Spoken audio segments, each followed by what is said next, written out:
Best morning live on TikTok and the YouTube. We're doing the afternoon version though today. Inshallah. Thank you. What's up, YouTube?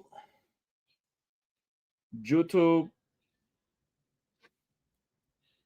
Hope everybody's doing good. Tap the screen for me.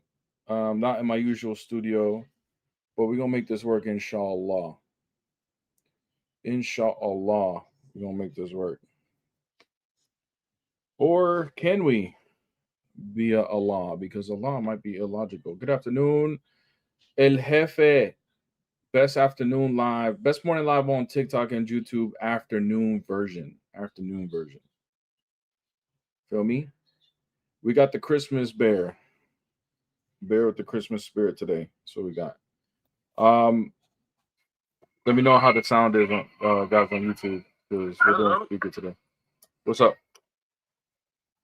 Yeah, Allah is extremely logical. You think so? He's extremely logical.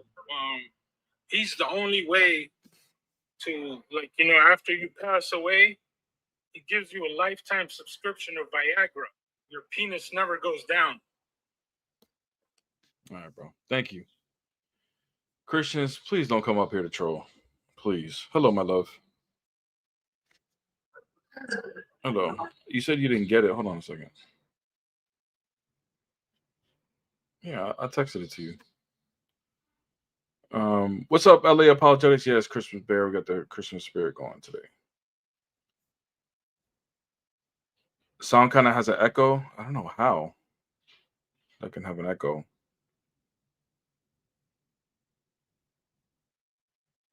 I don't know.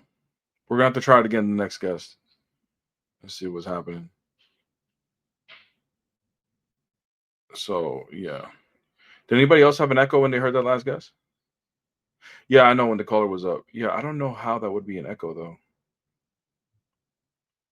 because there's only one mic listening to it. You guys used to listen to my lives all the time like that. I don't know. We'll see on the next guest. See what's going on. What's up? Hello, my brother. Hello, my friend. Are you Muslim? Yeah.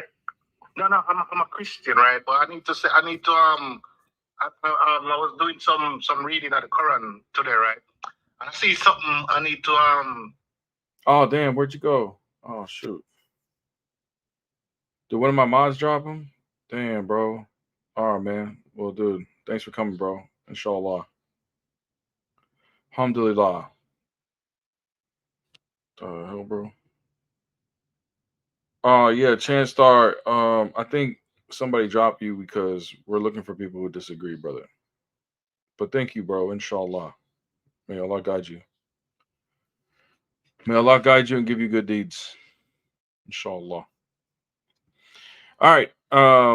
Tap the screen. Oh, you're a Christian. Oh, so you agree that Allah? Wait, you disagree as a Christian that Allah is illogical? Oh, I don't understand why he wants to come up, man. What the hell? The hell, bro? Right, fiance? Did he? Oh, it sounds good now, right? Okay, good. Yeah. It may be because like maybe you guys were hearing pieces like phone because she's here, but she's not here at the same time. Inshallah. All right, guys, tap the screen. MashaAllah, inshallah. MashaAllah, inshallah. Wallahi, Allah is illogical. Wallahi. Wallahi, wallahi, talahi, salami. Wallahi, he's illogical, guys. Wallahi, I'll prove it. I try to understand, the Dawa guys, they come up and approach me. They're like, you believe in God, right? You're not atheist. Okay, one God, right? Oh, yes, that's what we believe in. We believe in one God. That's it. Just one God. Not two, not three, not million. MashaAllah, inshallah, wallahi, wallahi, talahi. Not one, not two, not three. We believe in just one, it's no confusion. It's very simple. Very simple. Just one God. We don't also say no partners, no Trinity. But I'm telling you, it doesn't it doesn't make sense. Like I'm trying to wrap my head around it. I'm trying. Me and Peace, we just sit here. We contemplate on that. How can it just be one person? You know? Yeah, it doesn't make sense to me. I'm so confused. I- I'm so confused. it makes me it makes me so confused, and I cannot decipher it if this is the truth. Okay, so you're gonna have to really make it make sense for me to give up Christmas, you know, because Christmas is very important. It's very big part of my life, very big part. Okay, so for me to give it up, I need to have no confusion. No confusion. No confusion. How's it going, bro? Hello. Hello. Salamu alaikum. Hello, You need what's to up? mute me in the background. You can mute me in the background. Huh? I have an echo. Are you in a car or something? I have an echo. Are you in a car or something? Yeah, one sec. Thank you, Habibi. Okay, cool. Is that better? Let's see. Yes, that is better. Thank you. What's up, anyway? How you doing? How you doing? Yeah, a lot. You know, these guys try to push me to Islam, and they're like, you know, one God, no partners, no Trinity. And I was like, you know what? It doesn't make sense. How can that be? You know, so maybe you can help me, Habibi. Cool. So what part that doesn't make sense is you guys say that Allah is the most loving. Is that true? Yes. Okay, Habibi, good. And that's an eternal attribute of his, right? That's not something that he gained later, right? Yeah, I mean, obviously, he was already in existence, and all the attributes are in existence with him. Exactly. So Habibi, the question I have for you is, who was he loving before creation? Who was he loving before creation? Yes. Who was Allah loving before creation?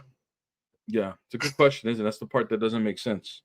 That's the part I'm like, wait a minute. He's the most loving eternally, but he's only one person.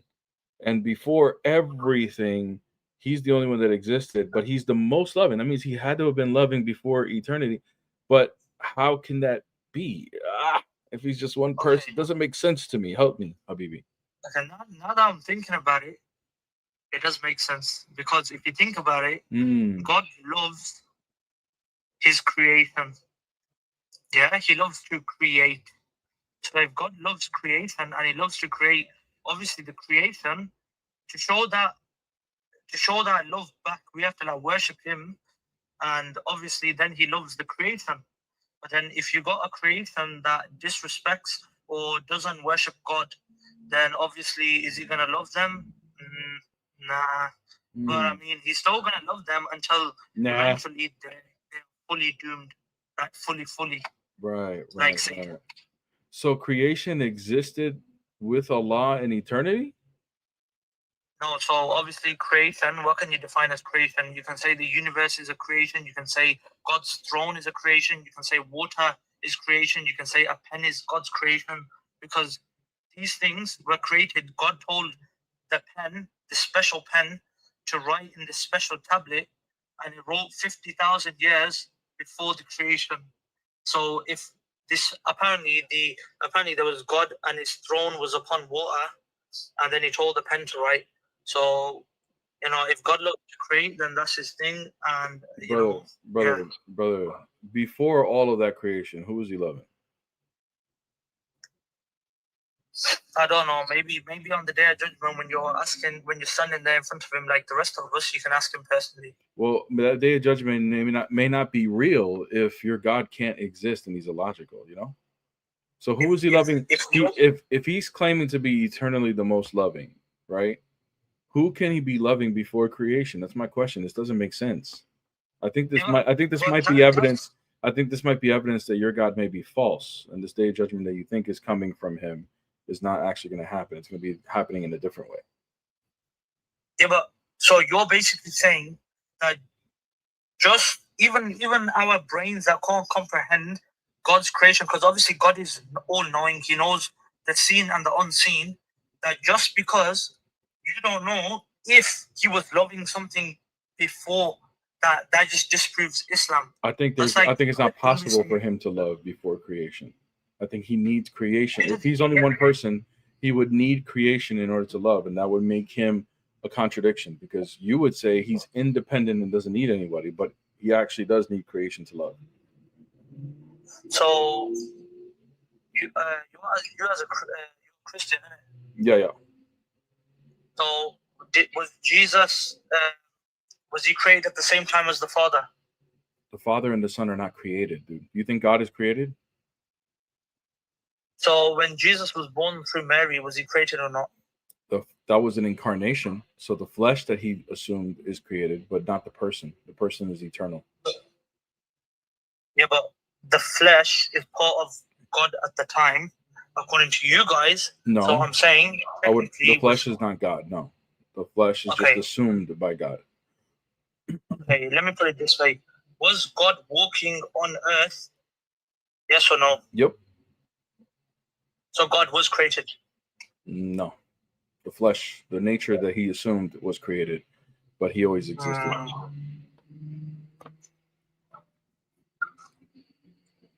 And he leaves.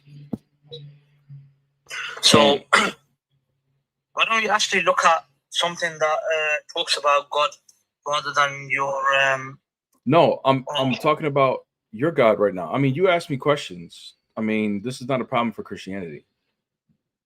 So I don't understand, like, what's the answer, dude? I can answer. Like, we can actually have answers for these things and not make it illogical. But your God, there's no way. There's if it's all before all creation, he's the only being that existed. It's not possible for him to love before creation, making him dependent on creation, meaning that your God, by its own revelation of itself, is false and can't be true.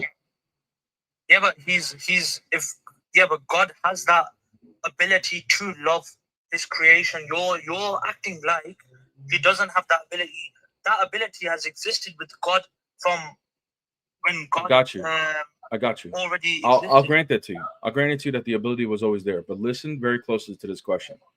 In order for him to use that ability, can he use that ability before creation? The ability to love. I don't know. It depends. Obviously, what do you mean? It depends on what? It depends on what? Okay. Listen, there's things that we can't see.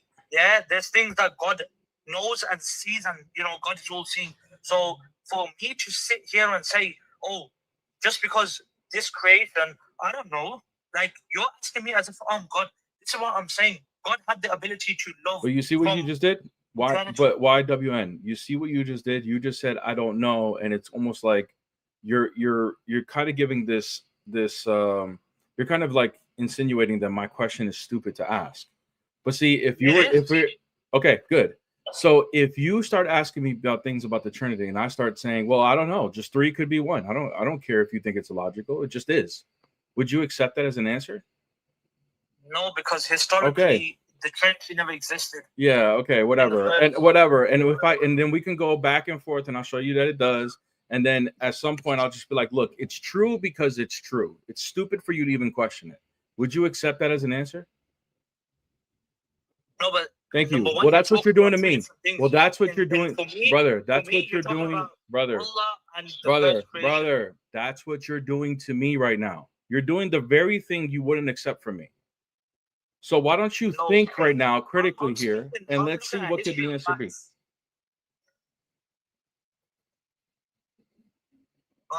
I'm looking at history.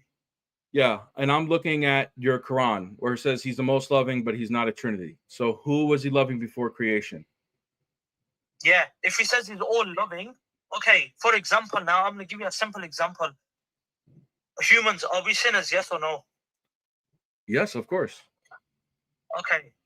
If God wasn't all loving, he would unalive every single person as soon as they sinned. Okay, brother, that's touching.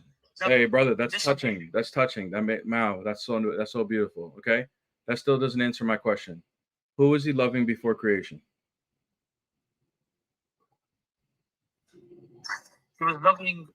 I don't know. Go and ask him. Yeah, exactly. You can say your God's illogical, brother. You don't have an answer. My God is illogical. It is. I'm not gonna say your God because I don't know. Like if you're gonna lean towards Jesus is God or God the Father or something, I don't want Christians to misrepresent that because for us Jesus is a prophet as well. Yeah, brother. But at the end of the day, your God, it's not possible that your God can actually exist in the way he expresses that he exists. He says he's only one person. It's not possible for him to be a trinity, yet he is the most loving. Loving is a relational action. That attribute needs to be relational. But if he is the only being and the only person that existed for eternity prior to creation, he has nobody to give that relation to. Therefore, making your God illogical. Is your God all loving? Of course. So he loves Satan. he loves everybody. He is love. He loves Satan. Mm-hmm. He loves everybody. He loves his whole creation. Did you just say he loves Satan? Mm-hmm. He loves his whole creation. Yeah, bro. And you're telling me my God is illogical? Yeah. And look, this is and thank you, El Jefe. This is what I'm talking about. This is so sad. He knew he was stuck and he wanted to find something where he could just kind of get a little bit where he could just kind of like laugh and then just get off the panel. Like, what the hell? Craziness. But he is the one that cannot confirm who he was loving before creation. What's up, folks? Yeah, what's up? What's up? What's your faith? I'm Muslim. Okay. Sunni? Yes. Okay. So you do believe in the 99 attributes of Allah and you believe that they're eternal, correct?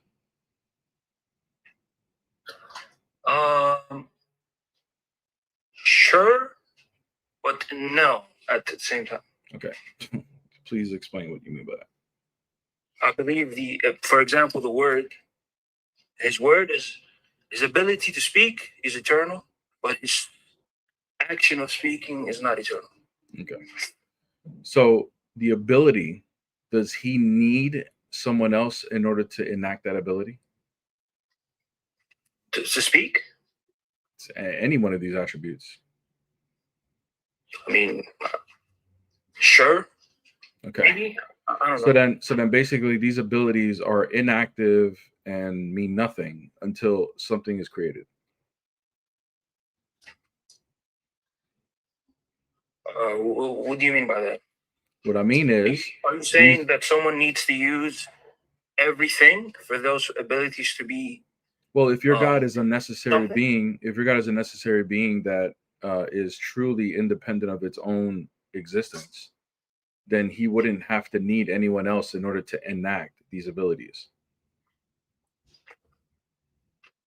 Okay, like which ones are you saying? Like being the most loving. Who was he loving before creation? Does he need creation in order to express his love? He can love himself and he can love creation. Yeah. Yeah, so if you're going to say that he's going to love himself, first of all, that's not truly a relational love. But even if I were to grant it to you, would you agree that Allah has the ability to love another? Yes. Okay. So can he express all forms of love before creation? No. Okay. So does he need creation in order to express all forms of love? Sure. So then how can he be the most loving before creation? So are you saying he has the most loving needs to be loving before creation? I mean, if he's truly a necessary being that's independent and doesn't need anybody, yeah. But why? Because do you understand? Let me ask you this. Can he love another before creation? And I said no. And does he need creation in order to love another? To love another person, yes. Then that Because would nobody make else exists. that would make him dependent, brother. Do you think your God is dependent or independent? He's independent. Okay, but you just asking me- affirmed that he was dependent.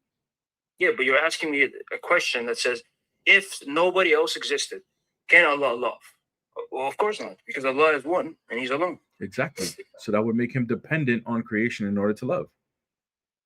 Well, that would, yeah, sure. Even His forgiveness, He would need creation. I agree. That would make it. So that's what I'm saying. It's illogical, dude. It's a contradiction. What's the contradiction? That he's independent but dependent at the same time.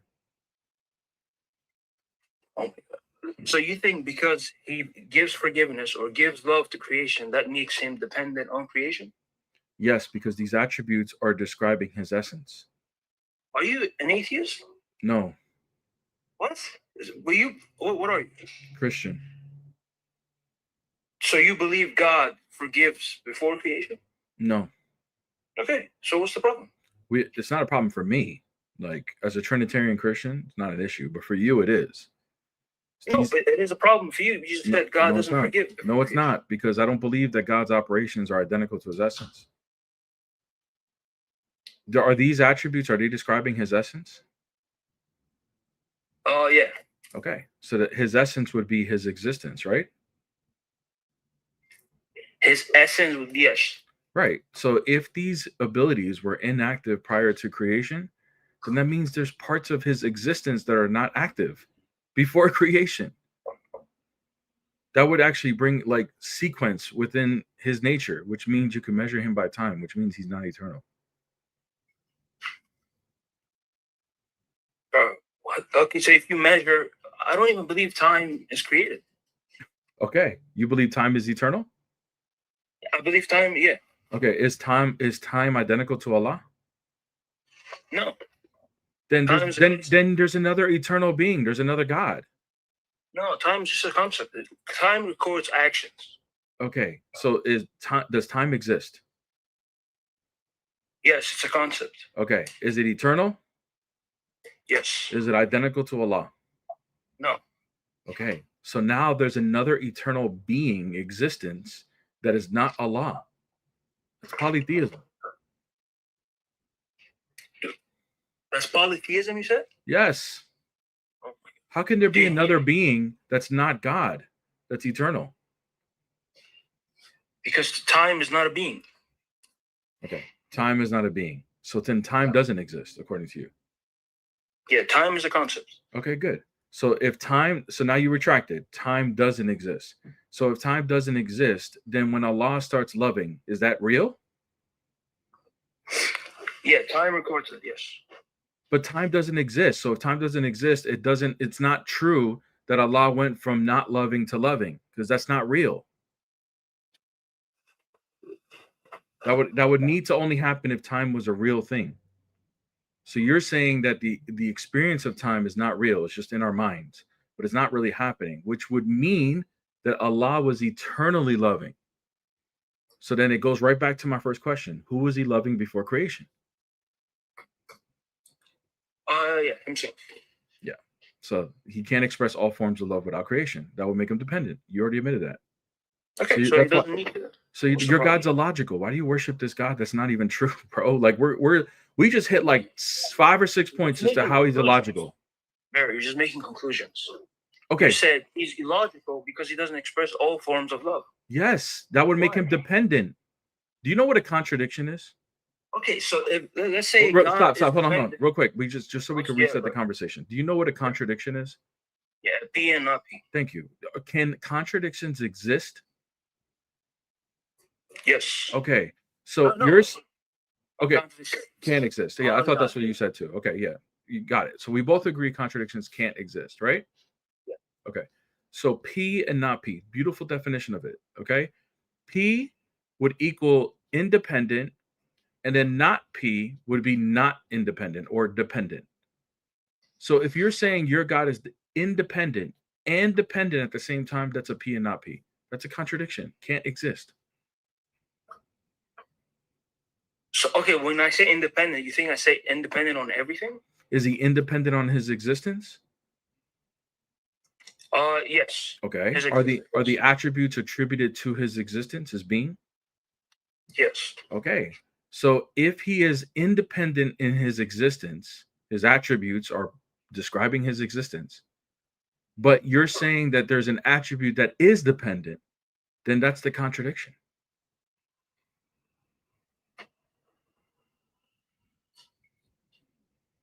Okay, so do you follow or no? Yeah, sure. I get it. Okay. Do you believe? Can I ask you a question as well? Or? Sure. Okay.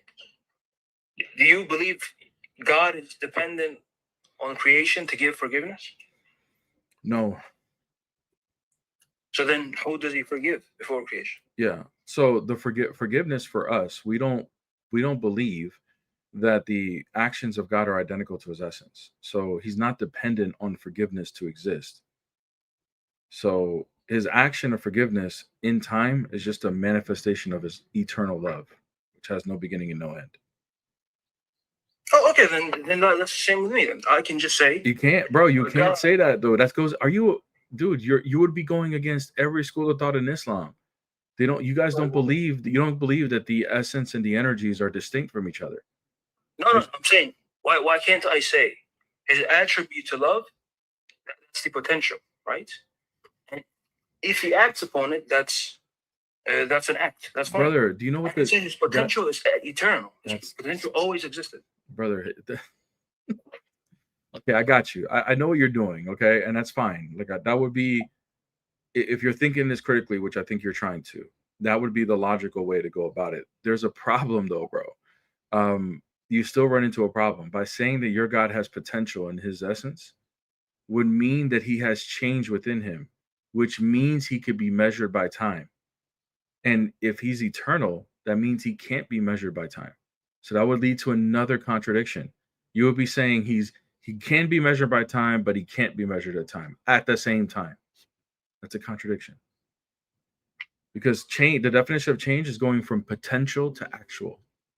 That's the definition of change. Okay. So can you tell me the argument? I'll go look it up. I'll go read on it. Yeah, I mean, we went through a lot of them. No, thank you, Dink. Thank you, Dink. Appreciate it. Yeah, the argument basically is that if your God is only unipersonal, one person, which you believe he is, prior to creation, that means his attributes that are given to him, that are attributed to his essence, are dependent on creation in order for them to be actualized. Now, the way are you Athari or Ashari? Do you know which one you are as far as school of thought, like Akida? Yeah, Athari. Okay, Athari. So the Atharis would say something similar to what you said, that the actions are within time, but the capacity to love was always there. There's a problem with that though, because if you're going to say that the action is within time, then so is the ability, because that's where the action comes from. It comes from the nature. So that means there's a point where it wasn't expressing an action, and then it was, and that's still change. Then the other way to go around it, which actually goes against all Salafi. Wait. I think I understand. Okay, yeah, there's change, but not in the essence. There's change in the action. No, there is a change. There has to be a change in the essence when the action begins. No, but the essence is this. For example, I'll give you an example, right? Mm-hmm. For it to be a change in the essence, it needs to be where God didn't have the attribute. That's not true. Okay, I got you. Yes, that's usually the explanation for it, is that the ability was always there, and just because the ability began to become expressed, and then, or it wasn't being expressed and it began to become expressed, didn't change whether he had the ability or not. Right? That's what you're saying. Okay, that's fine. I'll grant that to you, that the ability was always there. But even if the ability was always there, if there is a beginning of the expression of that ability, there's still time. There's still change there. Because there's a beginning. You understand? That ability is either being used or not being used. It began to be used as soon as creation starts. That's still a beginning. That would entail a change. Oh, okay. A beginning. Yeah. So then, you know, something that's eternal is no beginning, no end, can't be measured by time. Muslims and Christians agree to that. But if there's something within his existence that has a beginning, then that's a measurement of time. That would be a contradiction. Okay, no problem. Oh, that's it. Okay, bro. Take it easy. God bless. I'll go look it up. I'll come back. Okay, sounds good, bro. See you later.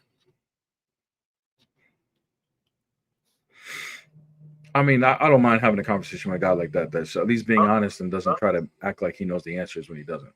What's up? Yeah, hello? What's up? Yeah. So you mentioned before there's not going to be a change. There's going to be a change between the ontological status of the attribute and the actualization, right? Mm-hmm. Yeah. Yeah. So you can say that there's going to be a change between the ontological status of an attribute. For example, if we say that the attribute is going to be eternal, the actualization is not going to be identical to the actualization of the attribute is not going to be identical to the ontology, right? There's still two different states. The ability, if I were to grant you that the ability was, but first of all, before we go, are you Athari? Yeah, I'm Salafi. Yeah, I'm Salafi. Okay. All right, Go good. So if I were to grant you and say that the capacity of love was always there, right? But prior to creation, would you affirm or deny that that ability was inactive before creation? Okay, so the attribute of loving is going to be an essential attribute, right? This essential attribute is going to always exist. Now, the volitional attribute of love is going to go from potential to actual. Does that make sense? Because You didn't answer my guy question. who ran this argument with you. Do you understand? You didn't even listen to my question and didn't even begin to answer it. I'm going to ask it again. As an Athari, would you affirm or deny that the ability to love was inactive before creation? Would you affirm or deny that? Yeah, what do you mean by the ability to love? Are you saying that's going to be are you saying that it's not actualized yet? Yeah, it's not being Before used. creation. Let me dumb it down. It's not being used. Yeah, so the essential attribute is going to always exist, but it's not going to necessarily have to be actualized. Okay, so it's not active, right? So you affirm that, which most Atharis would, but I'm just seeing what how you. Okay, good. You can say that it doesn't necessarily have to be actualized for it. Good. So if it's inactive and then it becomes active, those are two different states. That's going from one state to another. That would be a beginning, and there would be a measurement of time there. Sorry, what? That would be a beginning. If it goes from one state to another, that would be a sequence, meaning that there's going to be a beginning. It goes from potential to actual. Correct, bro. That's the definition of change. Change. Yeah, so it goes. Yeah, the attribute of loving. Wait, hold up. The attribute of love is going to go from potential to actual. Correct. The essential attribute. Yeah, the essential attribute of love is going to always exist. Then there's going to be, and then the volitional attribute is going to be the potential for it to. It goes from potential to actual. Does that make sense? Brother, yes. I that's my point. That's my argument. That's why it's illogical. Yeah, how's that logical, real quick? It's illogical because do you know what the definition of change is? Yeah, I understand. Wait, which law of logic does it? The law of non-contradiction. I'm gonna walk you there so I can show you what happened. Go ahead. Number one, we got to define terms. What's your definition of change? Something. I mean, it depends really. All right, but let me give you I'll give you the definition. You just tell me if you agree or not. Okay. The definition of change would be going from potential to actual. What you just said is the scholastic definition of change. So if you're saying that the attribute goes from potential to actual, that means it's within time because the measurement of the time is the measurement of change. But you would then say that Allah's nature, which the attribute is in, is eternal, meaning it cannot be measured by time. But you're affirming that he cannot be measured by time, but he can be measured by time at the same time. That would break the law of non-contradiction. Yeah, the essential attribute is going to always exist, right? And then when creation is created, right? So when everything is created, time is going to be created with that as well. Time is not eternal. So time is going to be created within the creation. Okay. Right? So then there's going to be a measurement of change, right? The change is that time is the creation is created, and there's going to be a difference that time was existent and time was non-existent. So there's going to be a change there already. There's going to be a change between the creation and no creation. Does that make sense? Okay, but what does that change? That doesn't change.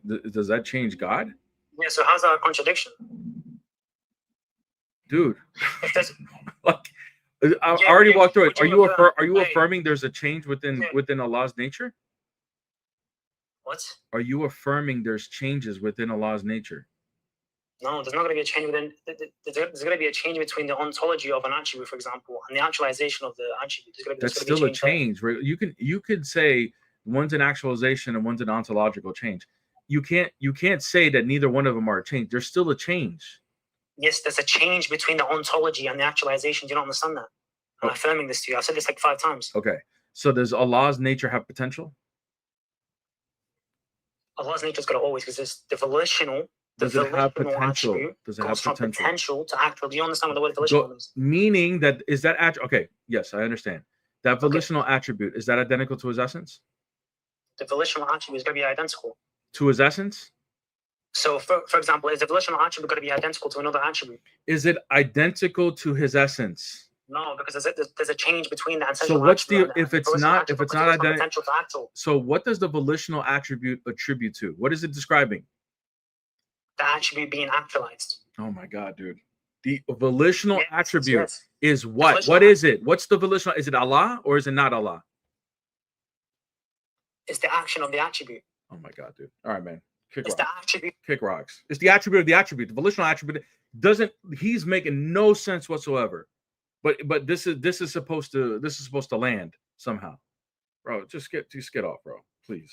Holy crap, man.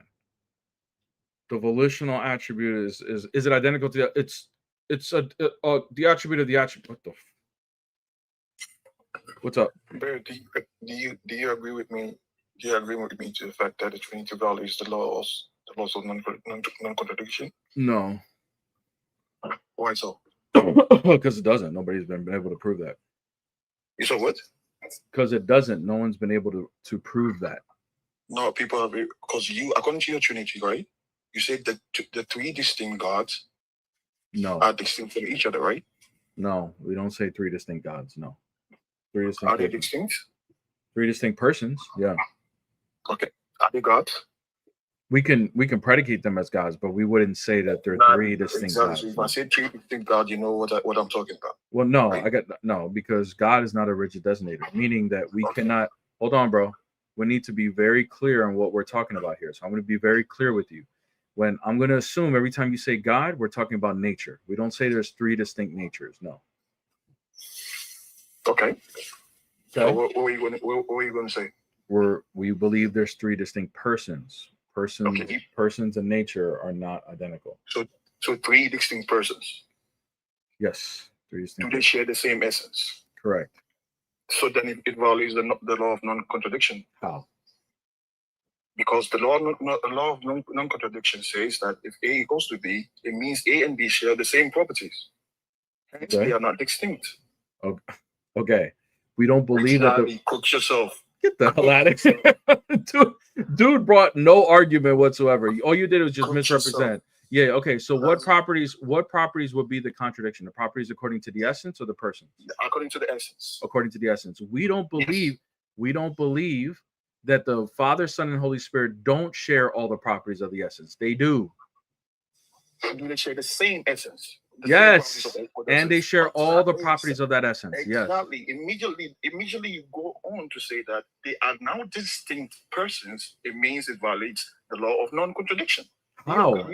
What's the law of non-contradiction? Define the law of non-contradiction. Okay. Define it. I just define if A equals to B, it means A and B share the same properties. Brother, that's not even You the get law it? of non-contradiction. You're describing the law of transitivity right now. Bro, do you know the law of non-contradiction? That's not What the you law know of about non-contradiction. education, You're describing the law of transitivity. Everybody go and Google that. Go and Google. You're describing the law of transitivity or Leibniz's law. That's what you're describing. That's not even the law of non-contradiction, bro. What the hell? This guy doesn't even know. He doesn't even know the law of non-contradiction. No, this would fall under the law. This would fall under the law of identity, bro. This is not even under the law of non-contradiction. That's the law of non-contradiction. No, it's It not. means No, it's not, those brother. two things are not All right, distinct brother. Have a good because day, they brother. share- Have a good day. This guy doesn't even know what the hell. He comes up here and gets embarrassed every time. Dude doesn't even know what the hell he's talking about. He just heard some debates recently from Muslims and thought this was the law of non-contradiction because they're trying to present contradictions in it. But it's under the law of identity. What's up? Hello. What's up? Are you Muslim? I am.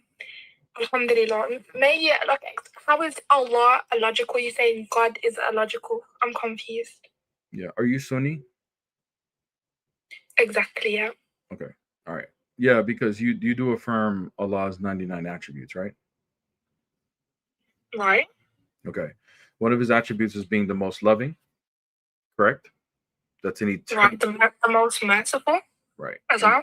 Yeah, those are eternal attributes because they describe his essence.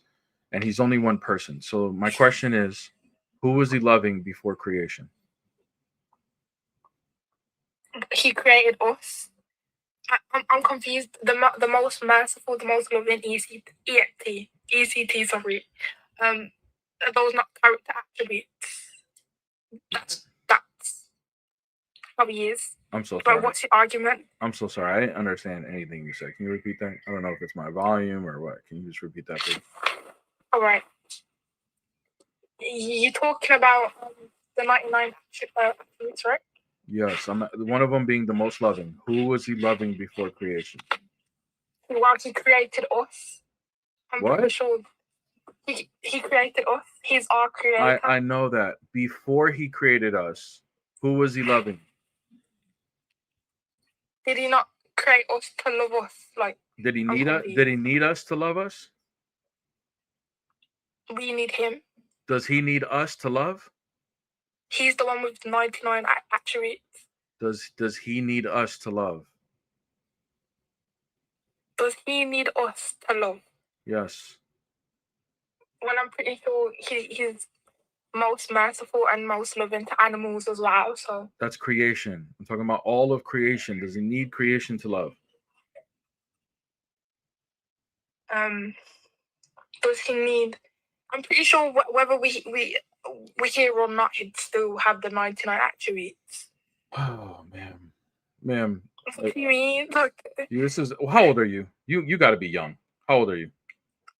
18. Yeah, right. There's no way. You're below 18. Get off the stage, please. There's no way. There's no way that an adult has having this level of conversation. What's up? Hi, good afternoon. How are you? What's up? Good. How are you? Are you Muslim? Yeah. Achoo.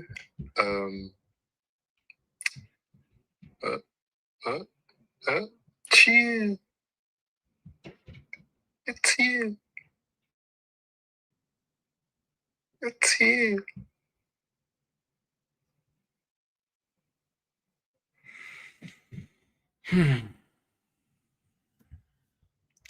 And this is what we're getting, guys.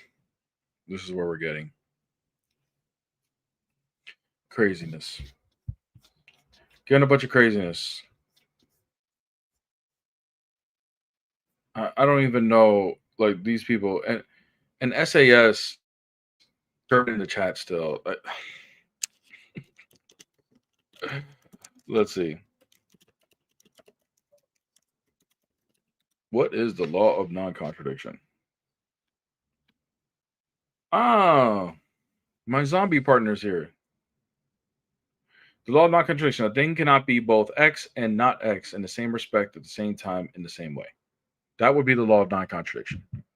What you were describing earlier, SAS, was the law of transitivity, which falls under the law of identity. That if A has all the properties of B and C has all the properties of B, then A must equal C. It's the law of identity. Oh, man. Bear, have you debated with Orthodox Muslim? Yes, I have. And they wonder why people think that we don't agree with them. Yeah, I mean, bro, it was a full moon the other night. It was actually beautiful. Yeah, what's up? What's up, bro? I'm on right now, so I'm gonna stay long. But I was listening for a little bit more. Yeah, bro. Did one of the people come up? Did they say that? And this is what I've been trying to understand from their position where this is concerned. They don't believe time is real, or do they not believe that time is created? Like, what is their idea of time? I don't know. It's different. It's different. But you know what? There's a super chat that came in. Well, let me read the first super chat. And I don't have my sound effects, guys, but because I'm traveling. But Bear, I want to be like you. How can I in apologetics? DM me, brother, and I'll tell you what, like, some things that I'm offering that can help with that.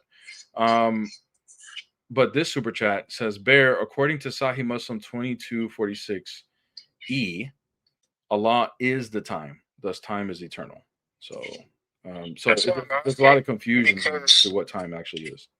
Yeah, that's why I'm asking, because I know about that hadith, and I also know that so some of them have said that it's conceptual. Yeah. So I'm trying to understand, like, is time identical to Allah? Is that what they mean when they say time is eternal or uncreated? Or is time like an energy? Or, like, I'm so confused on this position from theirs, to be completely honest with you. I don't know. But this is where it becomes real touchy because time, if it's identical to Allah, then it'll be eternal, meaning that they would have to take that B theory of time, which we know leads to absurdity. So It's interesting, man.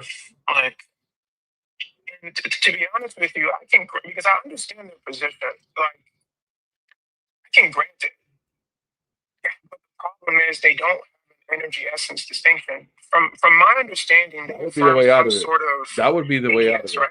That would be the way out of it. And that's the thing. Exactly. They start to describe things that are not that kind of seem like EED, but it's not. They can't, because there's certain things you can't affirm that's like EED. Otherwise, you'll be going against your own school of thought. So exactly, and that's what I'm saying. Like, if they have an idea of what we're saying, but they affirm EED, then to be honest with you, I wouldn't really see a reductio. But the fact that they have some kind of like weird version of ADS, it's just like it just doesn't work. Like it literally just cannot work. So I don't know, man. But they're anti-realists when it comes to potential to actual semantics. We don't believe that potential and actual is a real thing. That doesn't actually happen. So when Allah starts to love, where they say, what's wrong with that? What's wrong with Allah starting to love, and the capacity to love was always there? Well, if you don't believe in potential to actual semantics, which is what you're using at that point, well, then that means that he was actually always loving, and the classical theists are right. And then it just goes right back to the original question: who was he loving before creation? Unless you want to make creation eternal.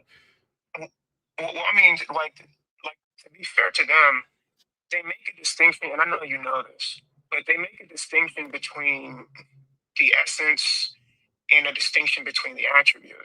So they say that the attribute is not identical to the essence. So, like an attribute that they would say is like Allah's speech or something like that. Mm-hmm. It's not identical to the essence of Allah. Okay, fine. Like I can grant that because we have like we have EED. So like for us, like we understand that distinction does not entail composition. So that's fine. But the problem is they also say that the attribute of speech is uncreated. But they also affirm that it actually holds passive potentiality, that it can change. So how can something uncreated change? That's what doesn't make any sense. Yes, exactly right. Thinking Islam, That's Khalil Adani. What's up, Khalil? Yeah, I just had a question. So then what is the real difference between your EED account and their attributes essence account? Because like you seem to agree with them that there's a real distinction between the energies of the essence, or for them the attributes and the essence. That's the part I'm confused about. Just changed then? Because I thought, and correct me if I'm wrong, but I've talked to Orthodox like EOs before, and they've told me that like not all of the energies are eternal. Like some of these energies are actually like activated temporally. Right. But that's the thing. Like, so that's what I'm trying to understand from their position. And I don't know if because you're how does that differ from them? Like, sure, yeah. Yeah. So, for instance, yesterday, I don't know if it was yesterday or the day before yesterday, we talked to a Muslim, and he said that Allah's speech is eternal, and that he said that it's uncreated. I know that they also do some semantics. Salafi though? I believe he was. Yeah. Most of the people we deal with are Salafi. So yeah, so the Salafi view of divine speech, which is really weird, is the ability to speak is eternal. Okay. It's you not. Said it isn't or is? It's not. Is the ability to speak is eternal. I have a YouTube video on this actually, like on Ibn Taymiyyah's view of this. So the ability to speak, they say, is eternal. Okay. Right. The capacity to. Yeah. That's what they say, yeah. Right. The ability, the capacity. Now they call that an attribute. Okay. So fine, but the speech itself is an act. It's a speech act. So they would say that the Quran in Arabic is a speech act that God brings about, right? Through his speech attribute. Now, the speech act, they say, is temporally emergent. Mm-hmm. Okay? It's temporally emergent, but they want to also say the speech act is uncreated. But what does uncreated actually mean here? Thank you. We don't know. That's what I was confused. So look, so this is what happened, right?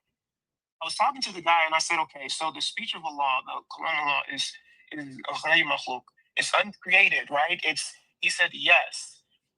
He said exactly what you said. He said, but temporally within creation, like I guess like they have like this idea of theology proper versus like theology economia. To us, from our perspective, it happens at some instantiation in time. No, even in God it happens in time for Salafis. So but here's how it works. But they also don't believe time is real. Well, yeah, okay. To be fair, none of us, this includes you guys, none of us believe that time is a substance. Like, time is not something standing up. Yeah. I mean, like, there are some deals where they say that time is like an aeon. Like, so there's even differences of opinion on what time means. I mean, I don't think Christians believe that time is a substance. No, we don't. But we don't deny its existence, though. We would just say it's abstract and it's not causally. It's causally inert. So I would say that time is an abstraction in our minds, but what we're abstracting from is actual change that happens to physical things.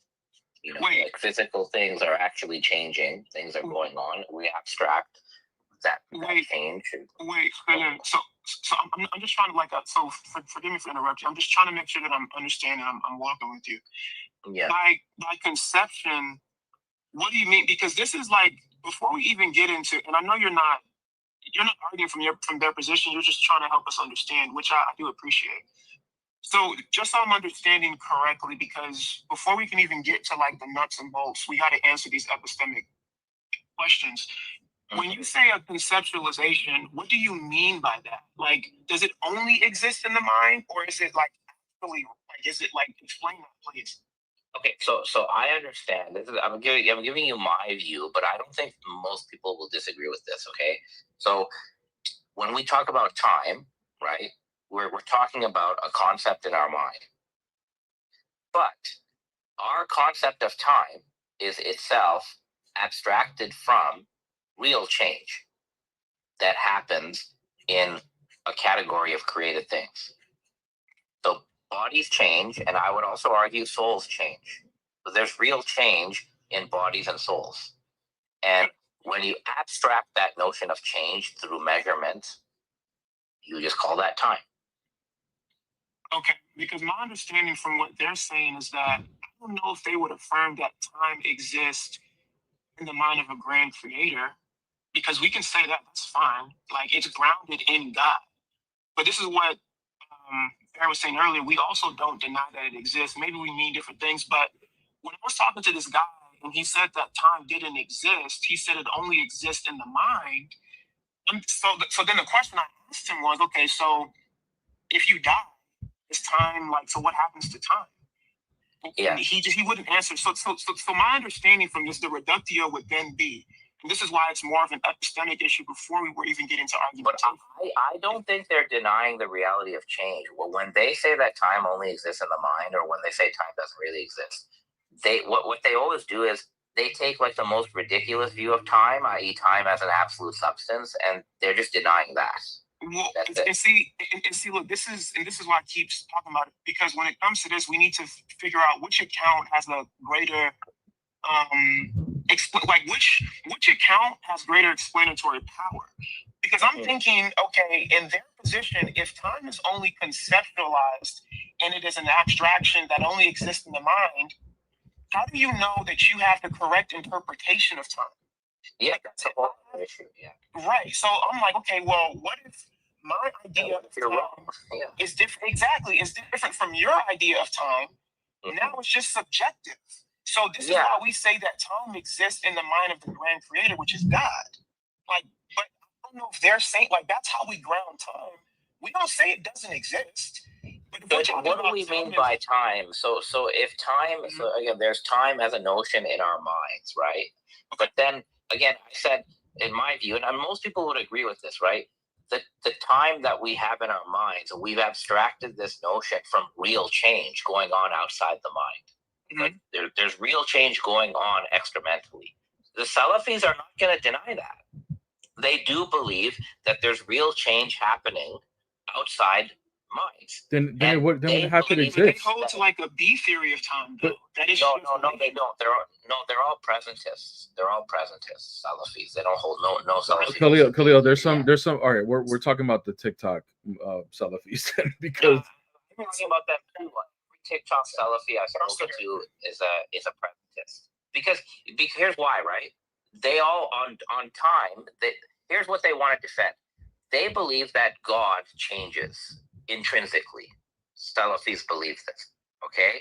Because for them, God's direct actions, like speech, are emergent. Like they come in, they have a beginning, basically.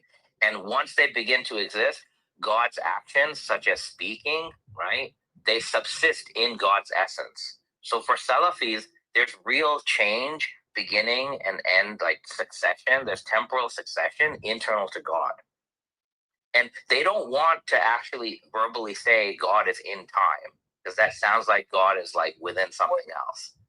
Wait, sorry. So, and this is, I think, where the absurdity gets. I think at this point it just gets into semantics, and they do it on purpose. It's just my. I agree with you. They do it to me all the time. I debated them yesterday, and then they always pause. Oh, what do you mean by that? What does this mean? And explain this again. That's what they do. Because when they say that, and this is why I say, like, I can grant the idea that there is a distinct, like, you can have distinctions in God. That's fine. So when they say intrinsically God changes, and then we ask them, okay, well, what does that mean? They say, well, it's not the essence that changed. So the way I'm looking at it, and you've had more experience with them, so correct me if I'm wrong, and I'm just, because of our system is a little different, so I can only understand it in relation to our system in some ways. When they say intrinsically he changes, do they use intrinsic akin to how we use hyperstatic properties? No. But I'll tell you, what they do is first, see, they use the word intrinsic in two different ways. This is why you're confused, okay? First, they'll say God does not intrinsically change. And by that, they mean God always has his essential attributes. Right. That's the first use of intrinsic. So for them, God has a number of essential attributes, knowledge, will, eternality, things like this. Okay, like perfections, various perfect. Like for example, God having two hands, that's an essential attribute for Salafis. That's an essential. Oh, you know what? It would be because it just means everything he does is correct or all powerful. Something like that, right? No, they actually believe God has two hands in a literal sense, because Ibn Taymiyyah says having two hands is a perfection. But I thought when they say that, like, his two hands are like harfian, that it's literal. I also thought that they affirmed like Lasik Miflishay in the cave. They do, but this is a whole other issue. So we'll put that aside for now. But what I'm trying to tell you first is, they have this notion of God having intrinsic attributes, right? All of which together constitute his perfection. So in that sense, if you ask them, does God change? They'll say intrinsically God doesn't change because of his attributes don't change. All right, that's one notion of intrinsic. But there's another account of intrinsic that they also go by. And this is what they rely on when they want to affirm that there are uncreated actions that God does temporally. So the Quran is a speech act of God. It emerges temporally. It emerges like at a certain moment. It begins to exist. The Quran begins to exist according to Salafis. So they tell you the Quran is uncreated. So what do they mean by that? So by uncreated, they will say that the Quran as a speech act is internal to God. This speech act emerges and it dwells in God. It's in God's essence. It subsists in God's essence, and that's why they call it uncreated. Whereas a created thing, according to the Salafi account, is something that subsists outside of God's essence. And there's an implicit affirmation that God here is spatial in some sense. So where something is located, if it's located in God, it's uncreated. even if it began to exist. And if something is located outside of God, it's created. And now they'll use the word intrinsic and extrinsic to God to refer to what is in God's essence and what is outside God's essence, which is different from the first usage of intrinsic. Okay, and I think, yes, I do. And I think that that's where, okay. So when they say it's uncreated, it would be something similar to like when we say like the sun is uncreated. And no, because when we say the sun is uncreated, we're just saying that Your notion. right. Okay. For you, correct me if I'm wrong, for you, if something is uncreated, it still always exists, right? Like it would have to be eternal.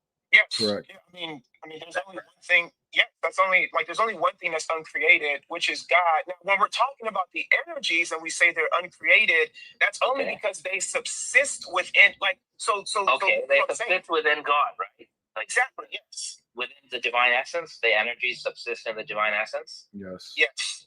Okay, here's a question for you. Are all the energies eternally subsisting in the divine essence, or do some energies begin to subsist in the divine essence?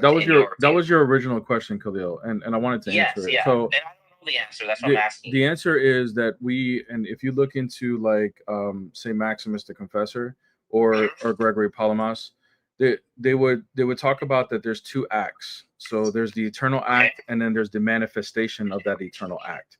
So, for example, the easiest one to use is obviously the energy of love. We believe there's no beginning, no end to that. He is love. That is an eternal energy. However, love can manifest within time as being mercy, and that will be a mode of his love within time that's manifested. But that's still Does that manifest in the creation then? Yes, of course, yeah. Mm-hmm. Okay, so there's a different one. I don't know if you have an energy for this. It's like rewarding people in energy, like God's act of rewarding. I don't know what you mean by God's act of rewarding.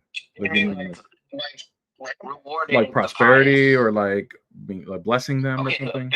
Bestowing blessings for our sustenance. Yeah, everything is going to fall into love. It's a mode of love. So how we would look at blessings, right, would be as far as being within God's will is going to bring blessings. That's just being provided for, obviously good health, et cetera, et cetera, So here's the question then.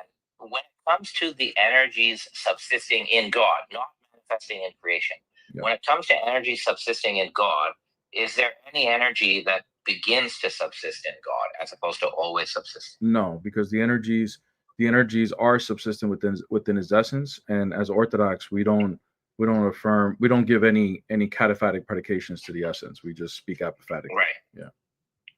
Okay, so then the main difference between you and the Salafi account seems to be they explicitly say that certain uncreated actions of God begin to subsist in God's essence after having not subsisted, which actually means two problems. Well, it would mean that it raises a bunch of questions. So the first question is, okay, then something has to change within God to actually get that energy to get that action to begin to exist. For that action to begin to exist after not having existed, something has to change in God to activate that. That's the first problem. The second problem is once that action now begins to exist, it now subsists in God's essence, right? So now God's essence, a part of God's essence now has to serve as the substrate or the receptacle of this action after having not been. So in this sense, that last part sure, no problem. So let's just take the Quran for example, because that's the easy one, right? So every Salafi on this app will affirm that, like, God began to speak the Quran.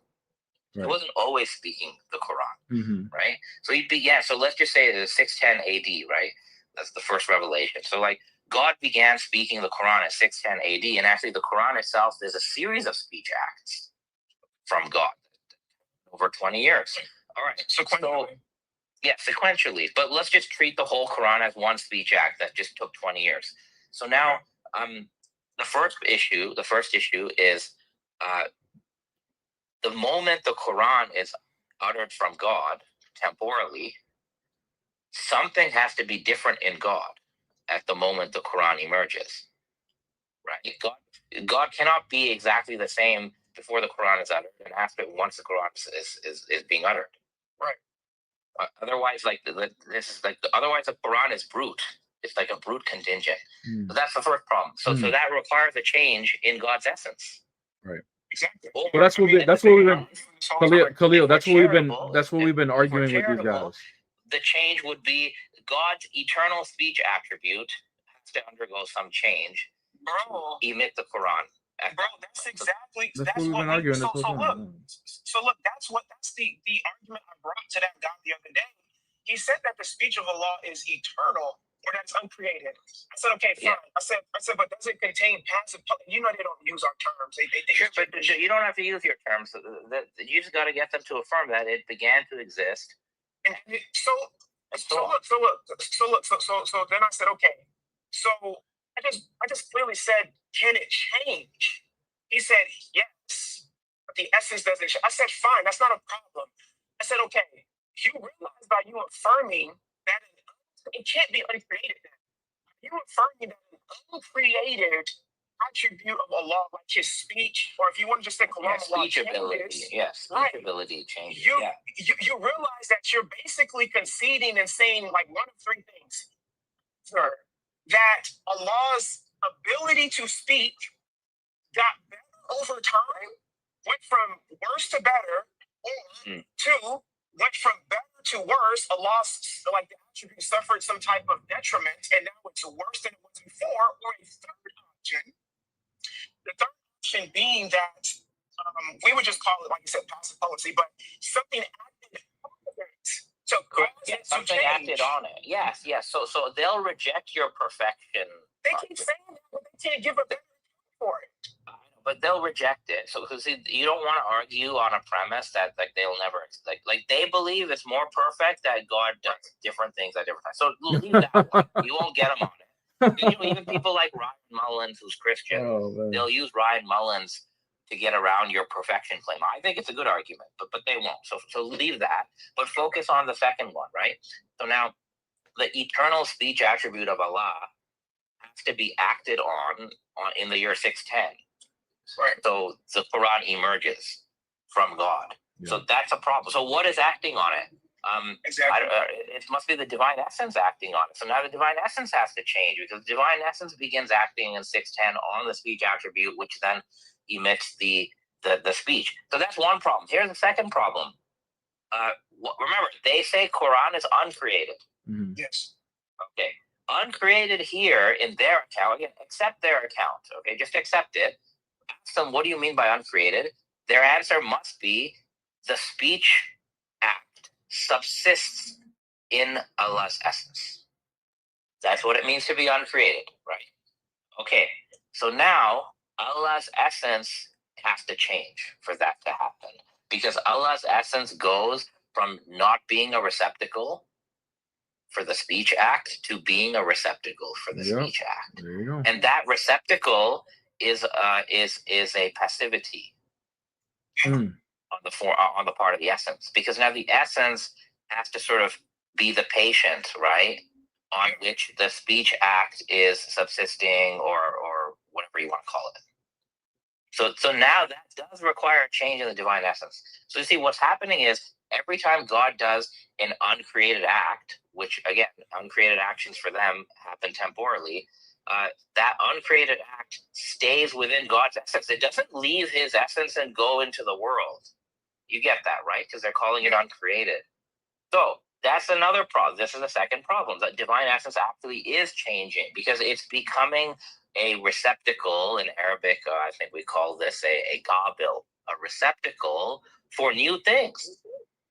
So Khalil, what do you say? What do you say to an athete that says, well, we're anti-realist to potential to actual semantics? What would you say to that?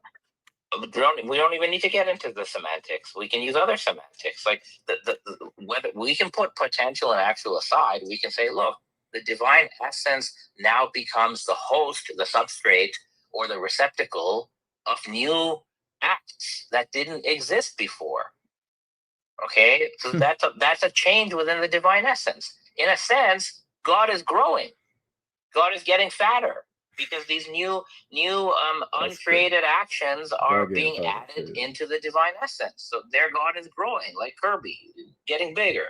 You know, which is actually, once you bring into God's spatiality, you know, there's a point to that. Here's another problem now. Here's even a further problem. So remember, everything about God for them has no likeness to creation, right? Okay. So what is the Quran that's in the world? That's the uncreated Quran. So what is this Quran? Like the Quran that I hear, that you hear, that we can read, right? Which is Arabic sounds and letters. Where's that? What's the relation between the Quran in the world and the Quran internal to God's essence? Bro, The same thing? this is Are something they that I brought different? up. That's Bro, true. like this is something I brought up to one of them because they were like, "Oh, we don't draw images of God. We don't make images of God's essence or anything like that." Or I'm like, "But okay, so then what is the Quran? The Quran is a surah. Like it's an actual picture. Words are pictures. They're representations of things that you're saying is uncreated. Like that is So an I have a video online because I found how Ibn Taymiyyah tries to talk about this. So Ibn Taymiyyah, when he talks about, he clearly says that the uncreated Quran in God consists of sounds and letters, but they have no resemblance to our sounds and letters. What does that That's mean? what he said. Well, there's no likeness between the Quran intrinsic to Allah, which is subsisting in Allah right now, and the Quran we have on earth. There's no likeness between them. What Ibn Taymiyyah, well, he applied. You apply this general principle that all Muslims believe. I believe this too. Like I believe all Muslims will all profess that God has no likeness with creatures. Mm-hmm. Okay, just like you profess that the divine essence has no likeness with anything. Yeah. Right. So the question is, how consistent are all of us on this pledge? Right. Exactly. So we're all trying to be consistent. I think I'm very consistent. You'll say you're consistent the way you talk about divine essence. Now, the way that Salafis are going to try to be consistent is they're going to always qualify there's no likeness between God and creation, even after they affirm things like God having hands and face and feet and fingers and eyes and whatnot. They'll always add this qualifier. I don't think they're being consistent, but let's apply this to the Quran. So you have an uncreated Quran, which subsists in the divine essence, which is sounds and letters. Ibn Taymiyyah says it's sounds and letters. I have the text. It's on my video. Is this in Majmu' al-Fatawa? Yes, correct. Okay. I think send you volume 6. I'll send you a text. I'll send you a message in the back channel. Can you send me your video so I can find some of these quotes? I will, because and I need to be very clear with you. The arguments, because some people are saying, "Oh, you're giving Christians arguments in the chat." Ash'aris will also use these arguments against Salafis. Like every other Muslim will argue against Salafis this way. This is not a Christian Muslim thing. This is like an everybody versus Salafi. And actually, Salim, like to be fair to you, like these are the conversations that we want. Like at the end of the day, like we get it. You're a Muslim, we're Christians, we explain things differently. And even on the point you're making now, every worldview, and people won't want to admit this, but it's the truth. Every worldview is circular to some type of function. Like it all boils down to being circular to some point. However, it's not about what's circular, it's about what position holds greater explanatory power. What worldview is more holistic in explaining things like this?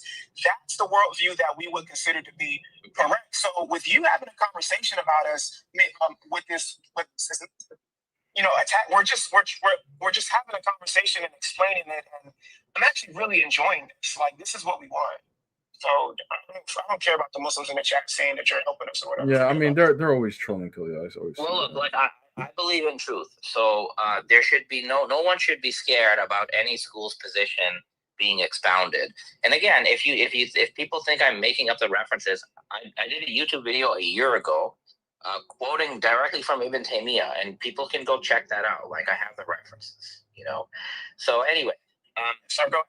so the other problem, the third problem, which I've never seen a resolution for, is what's the relationship and how can there be any correspondence between the Quran in the cosmos, right, and the Quran within God's essence? And Ibn Taymiyyah does say that God's speech subsists in God's essence. He does say that. I don't know why people in the chat are saying no. Like all of God's actions, uncreated actions, subsist in His essence. I have Ibn Taymiyyah saying this, like in text. So anyway, that's another problem. The only thing I saw Ibn Taymiyyah say is he uses a term in Arabic called nadir, which here would mean analog or correspondence. So he says something like that our letters and sounds are the analog of God's letters and sounds. So there's some relationship. He never used the term analogical predication. He just uses the term nadir in Arabic, which could mean analog. Like there's some sort of correspondence, right? But there's no likeness. So I think this leads to another problem, an epistemic problem, that like we have this Quran on earth and it somehow corresponds to a Quran in God, but we have no idea of what the nature of that correspondence is. Like we're not told that. So there's really another Quran in God. You know, that's very different. So what's the opposition on this? Like, because I've on the Quran or on everything else? Well, specifically on this, because I've heard from some school of thought, or at least just from some Shia, that they say that the Quran is created, but I don't know if you mean like literally like if it's just a book or like the attribute. Like, what do you guys mean when you say that the Quran is created? So God created, so God created sounds and letters, basically. Like God created Arabic sounds and letters. Those sounds and letters convey information about reality. That's really it. They don't subsist in God. They don't subsist in God temporally or eternally in the Shia position. Like for Shia position, all divine communication entails God through intermediaries creating some medium to convey information. So God could create. God could create words. Audible words. God could create written words. God could actually create thoughts and just inside someone's heart. Like there's different ways God communicates, but it all involves creation. That's the Shi'i position. The standard Sunni position outside of the Salafis is like they would say that there is an eternal information content that is within God, okay, which they call kalam nafsi, like an eternal speech. Yo, bro. Yeah, he's talking right now, bro. Just chill. Yeah. So standard Sunnis, so Asharis, Maturidis, they're committed to there's an eternal information content that is within God's essence, like an energy, okay? They believe that. Like there's a divine energy of speech, which is just information. It's not sounds or letters. And then they further believe that temporally God creates sounds and letters within creation to communicate part of that eternal speech. That's like an Ashari Maturidi view, which again the Salafis don't agree with, and there's a lot of debates between Salafis and the others, like on whether whose view is coherent and this sort of thing. Okay. Yeah. Sorry. No, go ahead, bro. Sorry. I think in Islam, you said before about the essential attribute going from potential to actual. Who affirms this? You don't affirm it. I'm saying that based on your position that a speech act of God begins to exist, and the speech act of God comes into being by virtue of the essential attribute, it would require the essential attribute to go from potential to actual. No, that's not going to be the volitional attribute going from potential to actual. The essential attribute is going to always exist, right? So the volitional attribute of, for example, love. The essential attribute of love is going to always exist. Ontologically, it's going to be eternal. The volitional attribute of loving. Hold on. The volitional attribute of loving is going to go from potential to actual. Okay, so let's talk about the Quran as God's speech act. Okay. Why are you running from that? You made that claim before. I made the claim about the Quran. You want to talk about love? If you want to talk about love, you can talk to these guys. I don't care about the love argument. I don't think it's a good argument, to be honest. But I think it's a better argument with the Quran being a speech that begins to exist. Okay, so you can speak to the point earlier when you said that the essential attribute is going to go from potential to actual. So the essential attribute, which is the ability to speak, do you agree that's an essential attribute? Sorry, what? Say that again. God's ability to speak, is that an essential attribute? Yeah. So the speech. Yes or no? The ability to speak. Yeah, the ability is going to always be present. So is that an essential attribute? The capacity of speech is always going to be. So is that an essential? Okay, so that's an essential attribute, correct? Yes. Okay. Now, the speech act that begins to exist, correct? The volitional attribute of speaking goes from potential to actual. The essential attribute cannot go from.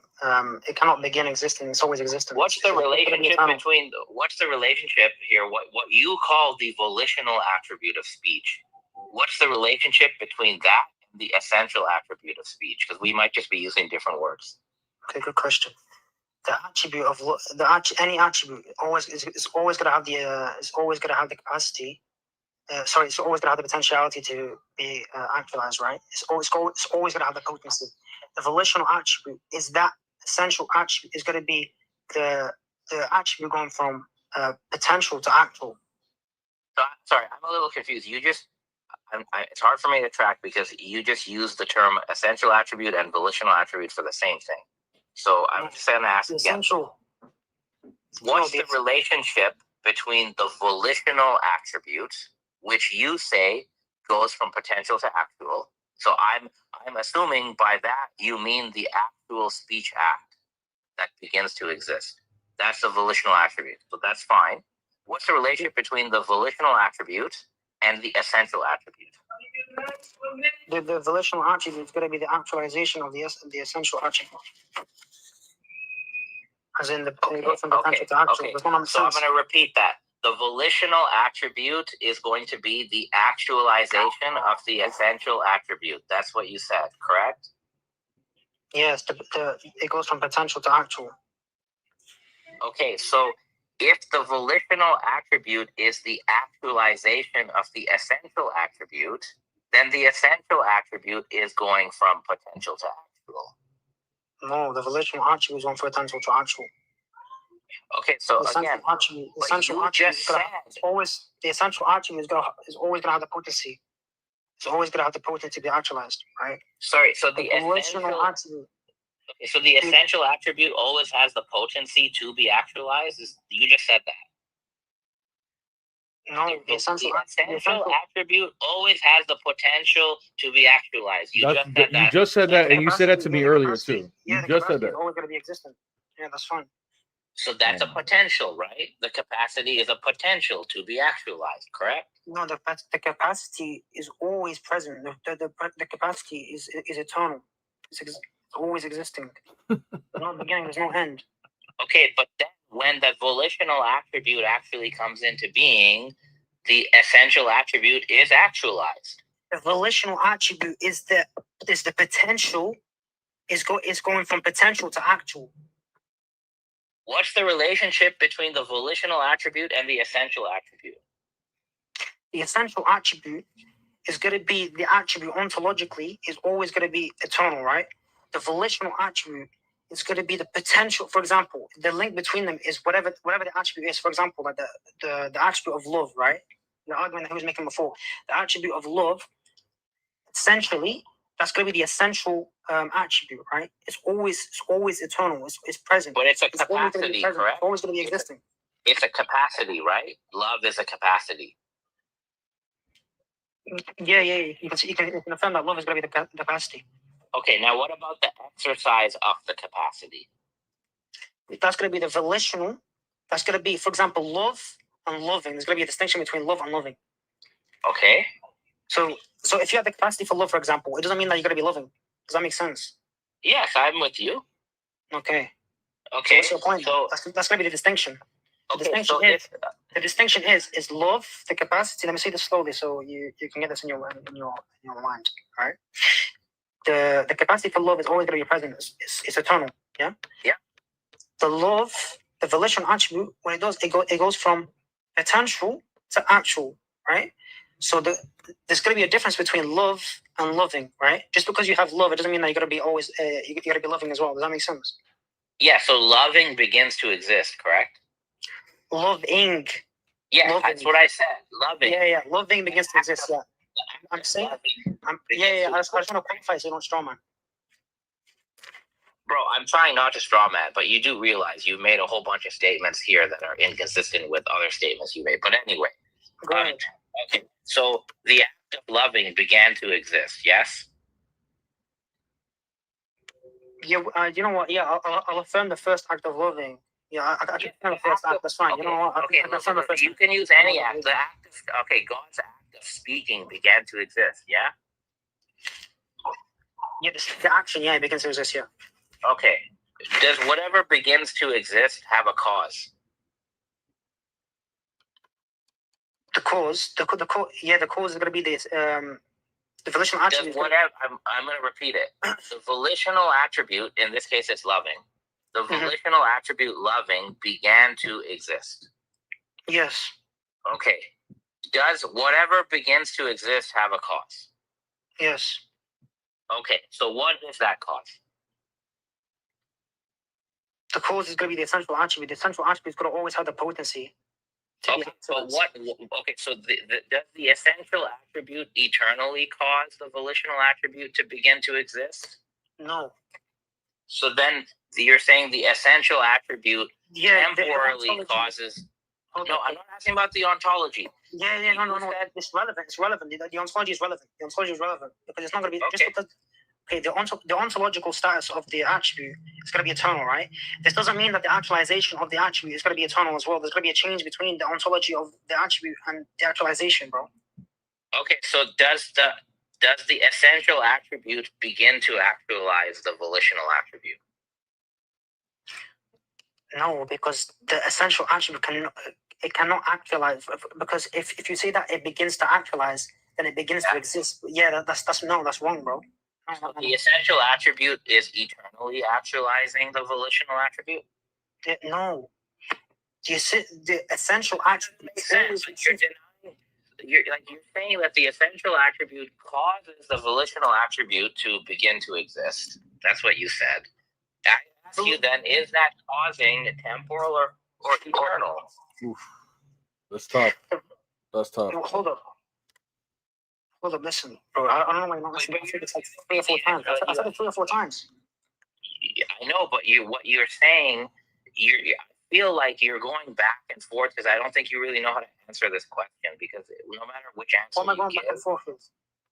Well, I think that you're going back and forth on whether the essential attribute begins doing something or not, and I don't think you're sure on how to. I don't think you know how to give an account of how the essential attribute relates to the essential attribute doesn't begin to exist.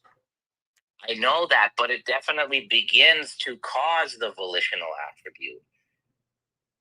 Does it not? You understand this? Listen. I'm going to say this one more time. Yeah. The essential attribute of, for example, love is always going to have the potency to be actualized, right? You following? Bro, you're just repeating. What activates that potency? Hold up. You follow me? No. Yeah. What activates that eternal potency? I'm with you so far. The potency to love always exists. No problem. But that potency to love has to be reduced to actuality at the moment God starts loving someone. So what activates? So what actualizes the potency of the essential attribute? His will. Okay, so you see now you have God's will is activating temporally the essential attribute. So the essential attribute is undergoing a change from potential to actual.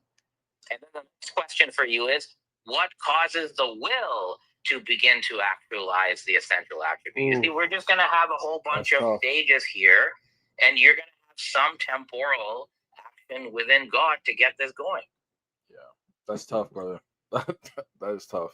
What? Listen, I have to get ready. Time to go to, Thank time you, to thank work. you, Khalil. But anyway, that was a good convo with you. So we can pick this up some other time if you want. All right, man. Take it easy. Wait, hold on. Let's finish. Or do you have to go now? Well, I have work to do. But if you want to have the last word, go ahead. Yeah, say what you said one more time. Sir, you want me to say something one more time? Yeah. Say what you said one more time. So what I'm hearing here is, let's use loving as the example. So Yeah. we agree that in your paradigm, the God's act of loving began to exist. Okay. Yeah, the act of loving began to exist. Yeah. So now, whatever begins to exist requires a cause. So something caused the act of loving to begin to exist. You then said that the essential attribute of love, that was the cause of the loving. The essential attribute. Yeah, the essential attribute of love, which is like the capacity to love, that causes the temporal act of loving to occur. Yeah. So the capacity for love, the essential attribute of love, is always going to be present. The potency for it to be actualized is always going to be, it's always going to be present, right? The volition attribute, what it's going to do is the volition attribute. What it's going to be is going to be the potential for that love to be actualized. It goes from potential to actual. Yeah, but even though the potential has always existed, the potential was actualized at a certain moment. The actualization began to exist. So then something needs to cause the actualization to begin to exist. And then you said God's will causes it to begin to exist. So then I'm going to ask you, does God's will temporally actualize the attribute or eternally? Either at some point, you're either going to have, here's the outcome. Here's what you're going to end up with. You're going to have two options. You're going to have a temporal infinite regress within God's will, which is actually what you guys believe. Correct. Okay, temporal infinite regress, where God is willing and then doing, and then he's willing and he's doing. This goes on infinitely into the past, which is what Ibn Taymiyyah believed. But that does mean that there's actual change intrinsic to God. Or you're going to have to go with my position and believe that God's will is eternal, which would then make all of these actions eternal. Or you can pick which one you want. Wait, hold up. No. Hold up. His will, like his power to do is going to be the essential property of his power is going to be eternal. Yeah, the volition attribute of that is going to go from potential to actual as well. Yeah. So if everything is going from potential to actual when it comes to being activated, does this is now a sequence of events, of temporal events. So do you believe in infinite regress of potential to actual going back into the past? I mean, Ibn Taymiyyah did hold to this, and many of the scholars did hold to this. So that's what you're going to end up with then. You're going to have an infinite regress where different attributes within God are actualizing other attributes. But my original claim actually stands, where certain attributes which are eternal potential, they then become actual in certain moments of time. Like that's what I was saying at the beginning, and you've conceded that. Wait, what do you mean by time, real quick? Wait, hold on. Use the word time. I'll just say different divine attributes which exist as eternal potential. Those eternal potentials within your God, they become actual at specific moments. The essential attribute is going to be actual at specific moments. Yeah, actualized at specific moments. That's what you believe. Well, I told you 5 times that the essential attribute doesn't start to exist. But I never said start to exist. I said actualize. I the cause. He's talking about the cause. It's actualized. It begins existing. Yo, brother, he's talking about the cause. It does begin to exist. Wait, hold on. Let me ask you a question. If something is actualized, does it begin to exist? If not Yes or no, bro. If something is actualized, so if it's actualized after not having been actualized, then it begins to exist. Yes. But the way to get out of this is to say that every attribute is pure act. Yeah, so bro, how's that gonna follow? Wait, how's that gonna follow? Look, my friend, saying I've already explained this. I think I've already explained this. If you want to have the last word, you can have the last word, but I gotta go. So go ahead. I'll wait. I won't leave until you say your bit. Bro, if you just said, wait, hold on. Your argument's not gonna follow if the essential attribute, for example, if something's actualized, right, then it starts to exist. I'm not holding to the fact that the essential attribute is gonna be actualized. The essential attribute cannot be actualized. You know why? Because it's gonna be eternal. Something that's actualized starts to exist. Right? I know you're saying that. Therefore, hold on. If it starts to exist, then it's going to entail that thing's going to be contingent. It can fail to exist. So it's not going to follow because I'm not holding to that. So your whole argument falls apart. Okay, you can think that, but I know a few moments ago, and if this is recorded, I don't know if it's recorded. Go ahead. If this was recorded a few moments ago, you did say that the essential attribute is actualized, but you did say that. What? What? I told you 5 times that the essential attribute cannot be actualized. No, you didn't. You said it was actualized. You even said God's will actualizes it. God's will, no. The God's will, the potential, the volitional attribute going from potential to actual, right? You asked me, what's the cause? What's the cause going to be? The cause, I said the cause is going to be that his will. What are you lying? Earlier, I'm not lying, bro. You earlier said that the cause of the volitional attribute going from potential to actual is the essential attribute. You're fooling yourself. Okay, look, my friend, you can believe whatever you want. I don't care. I think the conversation speaks for itself. Did I say that the essential attribute is gonna begin to actualize? When you said that it is the cause, so he was asking. What he was asking. This is why I was saying he's talking about the cause, because you said that he asked you from the beginning the volitional attributes. You agreed that the volitional attribute, the act, it begins to exist because it's temporal.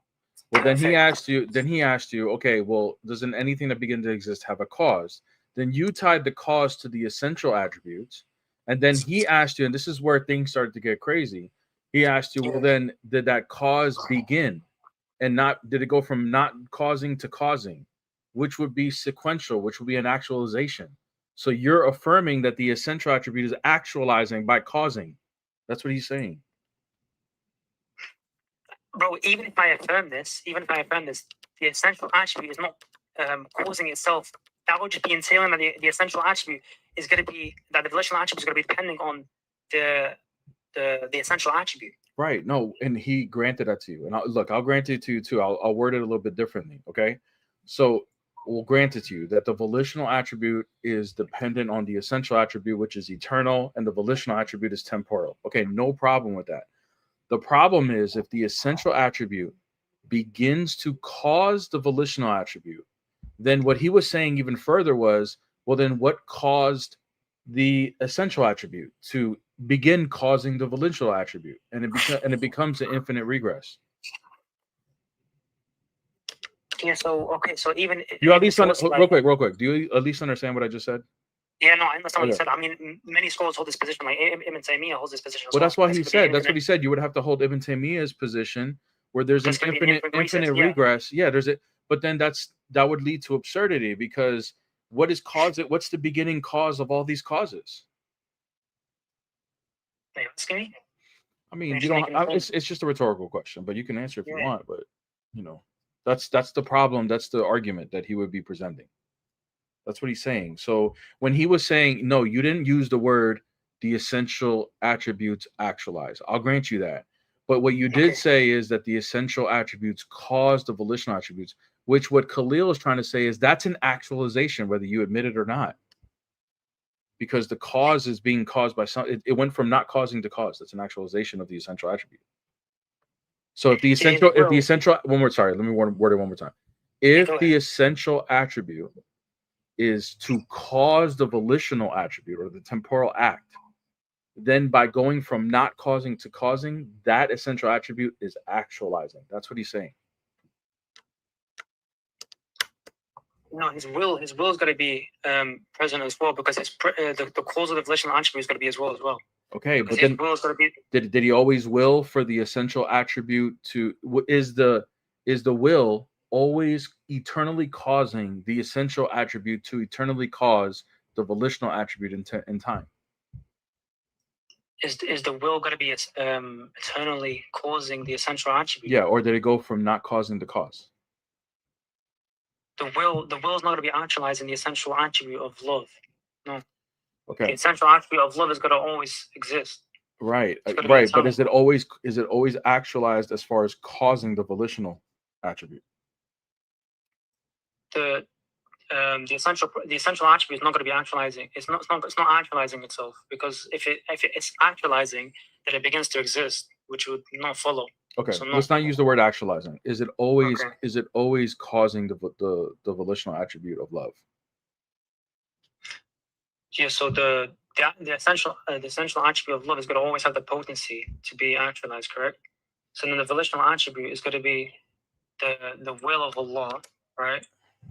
From love, from the essential attribute of love and the potentiality of it, the volitional attribute is going to go from potential to actual. So look, So like love I think you need love to. itself Anything is to not think going to this. entail.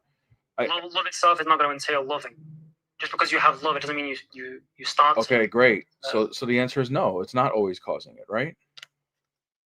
It's not going to eternally causing. No. Correct. So if it's not eternally causing, then that would still mean an essential change, because the essential attribute went from not causing to cause. That's what he's saying. It's going to be an essential change, real quick. Because it went from a state of not causing to causing. What's going from a state of not causing to causing? The essential attribute. Yes, the essential attribute. If the essential attribute is not eternally causing the volitional attribute, right, which is what you just said, then that means that there's a point where it's not causing, and then it begins to cause. That's still a sequence. That's still a change. Yeah, you're saying that there can't be a change between the eternal, like for example, the attribute, the essential attribute, it being ontologically eternal. There's not going to be a change between the attribute and the actualization.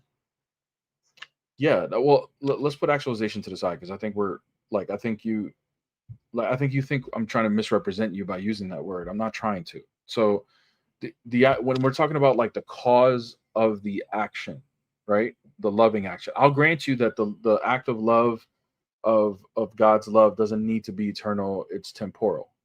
Okay? But the problem is that if you're going to say that cause is going to come from something that is eternal, meaning it has no beginning, no end. Okay, which you would say is the essential attribute that is eternal, never changes, right? Intrinsically, it never changes. Okay, intrinsic, and when you mean intrinsically, meaning that the capacity or the ability never leaves or comes, right? It's always there. Yeah, the eternity of any attribute cannot be lost. No. Correct. It can't be lost. Okay, good. So granting you that. However, you can't say it's fully eternal, because when it goes from actually not causing the temporal act to causing, that would still be temporal, and that would be the contradiction. Wait, what did you say? It's not going to be eternal? No, because eternal has no beginning, no end. If he begins to cause, then that's a beginning. Wait, no. There's going to be a distinction between This is the problem. The problem is the argument is because he's saying that the ontology of the attribute is not relevant, but it's completely relevant. The ontological status of the attribute, for example, of love, right? We used the argument that you were using before. The ontological status of the attribute of love is going to be eternal. Mm-hmm. The action of loving, the actualization of the attribute, manifest in time. It's not going to be identical to the ontology. Right. It's going to manifest in time, right? Yeah, sure. I mean, yeah, we can alter that. Okay. So what's causing that manifestation? What do you mean the manifestation? Like the manifestation of time? I mean, I can alter of that. Love. No. I'm talking within the mind. No, I'm talking about love. What's causing the manifestation of love? What do you mean? What is causing the manifestation of Allah's love into creation, into time? Yeah, when you say the manifestation, is it just love itself? Yes. So the act of love, you believe, you said to Khalil, it begins to exist, right? So if it's temporal, it begins to exist, correct? Yeah, the action of that, loving. Right, and the action's not identical to the essence. Okay, got it. But it begins to exist within time. So that means there is a cause, right? Yeah, the cause. Yeah, there's So got to be what? a cause. There's got to be a cause of the action. Yeah. So what's the cause of the action? I know the answer, right? It's going to be your. Let me just put it this way, so you don't think I'm trying to trick you. The cause of the No, action, the according cause to is going you, to be his will. is will. Okay, good.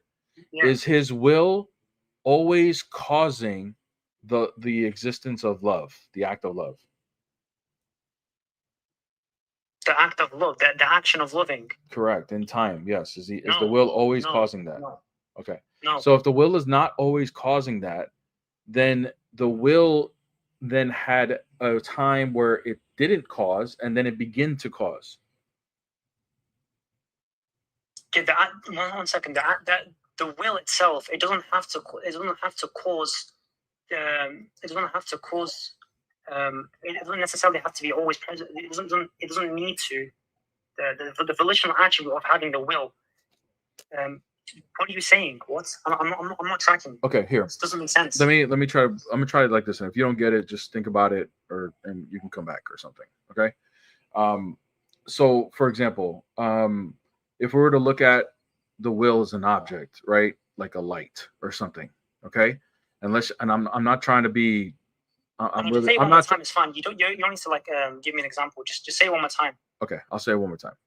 If the will begins to cause the temporal act of love, then that Yes. means it's not eternal because there's a beginning, and eternal means no beginning and no end.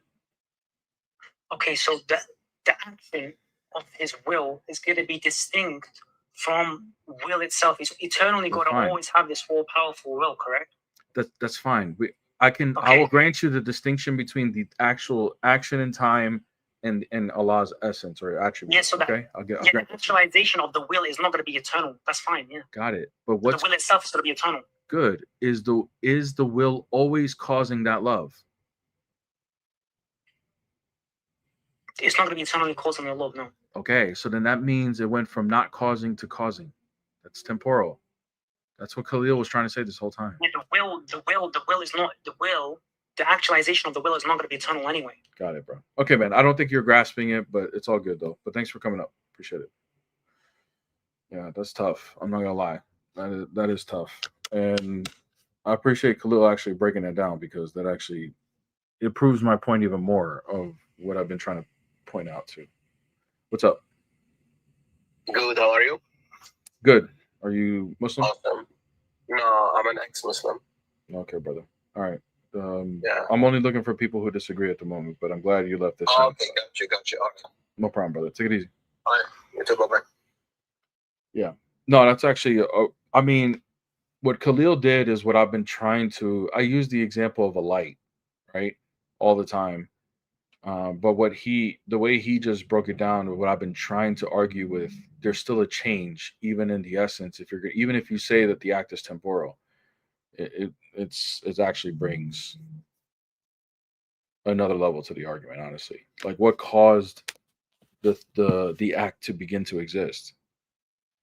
And honestly, what they would have to do is they would have to say, well, Allah is eternally causing these temporal things, which is why Ibn Taymiyyah believes that Allah is always creating. He always did and never didn't. But that brings a lot of other problems, right? It makes creation eternal. Yeah, it brings a lot. If this is a troll, you're gonna get booted, bro. What's up? Hello, can you hear me? Yeah, what's up? What faith are you? I'm not a troll, yeah. I have a question. What faith are you? If that's fine. I am a Muslim. You're a Muslim. Okay. Yes. A Sunni? Yes. Okay. What's your question? What's up? Okay, basically, yeah. In the book of John, why does Jesus say the only true God is the Father? Because it's true. So is he actually the only true God, and there's no other God apart from him? Yeah, the Father is the only true God. Yeah. So is the Son, though. So is the Holy Spirit, because they're the same God. But Jesus is actually looking up, and he says the Father is the only true God. So how can it be that Jesus is also a God as well? If Jesus himself is saying the only true God is the Father. So as a Trinitarian, right? Which is this was written by a Trinitarian. The proposition that the Father is the only true God is a true proposition, and that proposition would still be true for the Son and the Holy Spirit. Like there's nothing wrong with those statements, right? We believe they're the same God, the same existence. There's only one true God. That one true God exists as the Father, the Son, and the Holy Spirit. So it's not a problem. But he is like literally saying the only true God is the Father, not the Holy Spirit. Yeah, or not but himself. he does include himself after. He says, and Jesus Well, Christ whom you have sent. Yeah, but we believe that he was sent, right? He was sent by the Father. Yeah, So we it do says, too. and We do too. We believe that the eternal only begotten Son was sent by the Father. Yes, we don't deny that. I mean, that's even in the Old Testament prophecies that God sends God. Do you want me to show that to you? Where God sends God? Yeah. Mm-hmm. You want me to show that to you? Yeah, go on, show me that. Yeah, just go to Zechariah chapter 2, verses, I think it's 8 through 10. Hold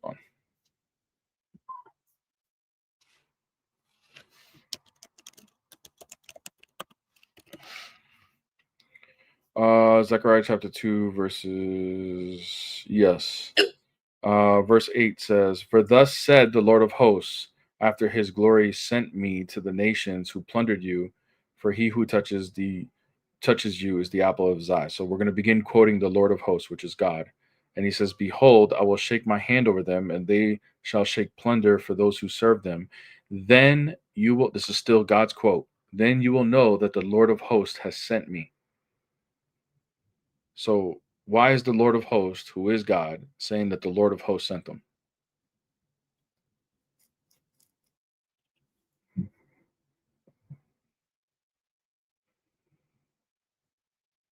You're muted, bro, when you go away from your mic.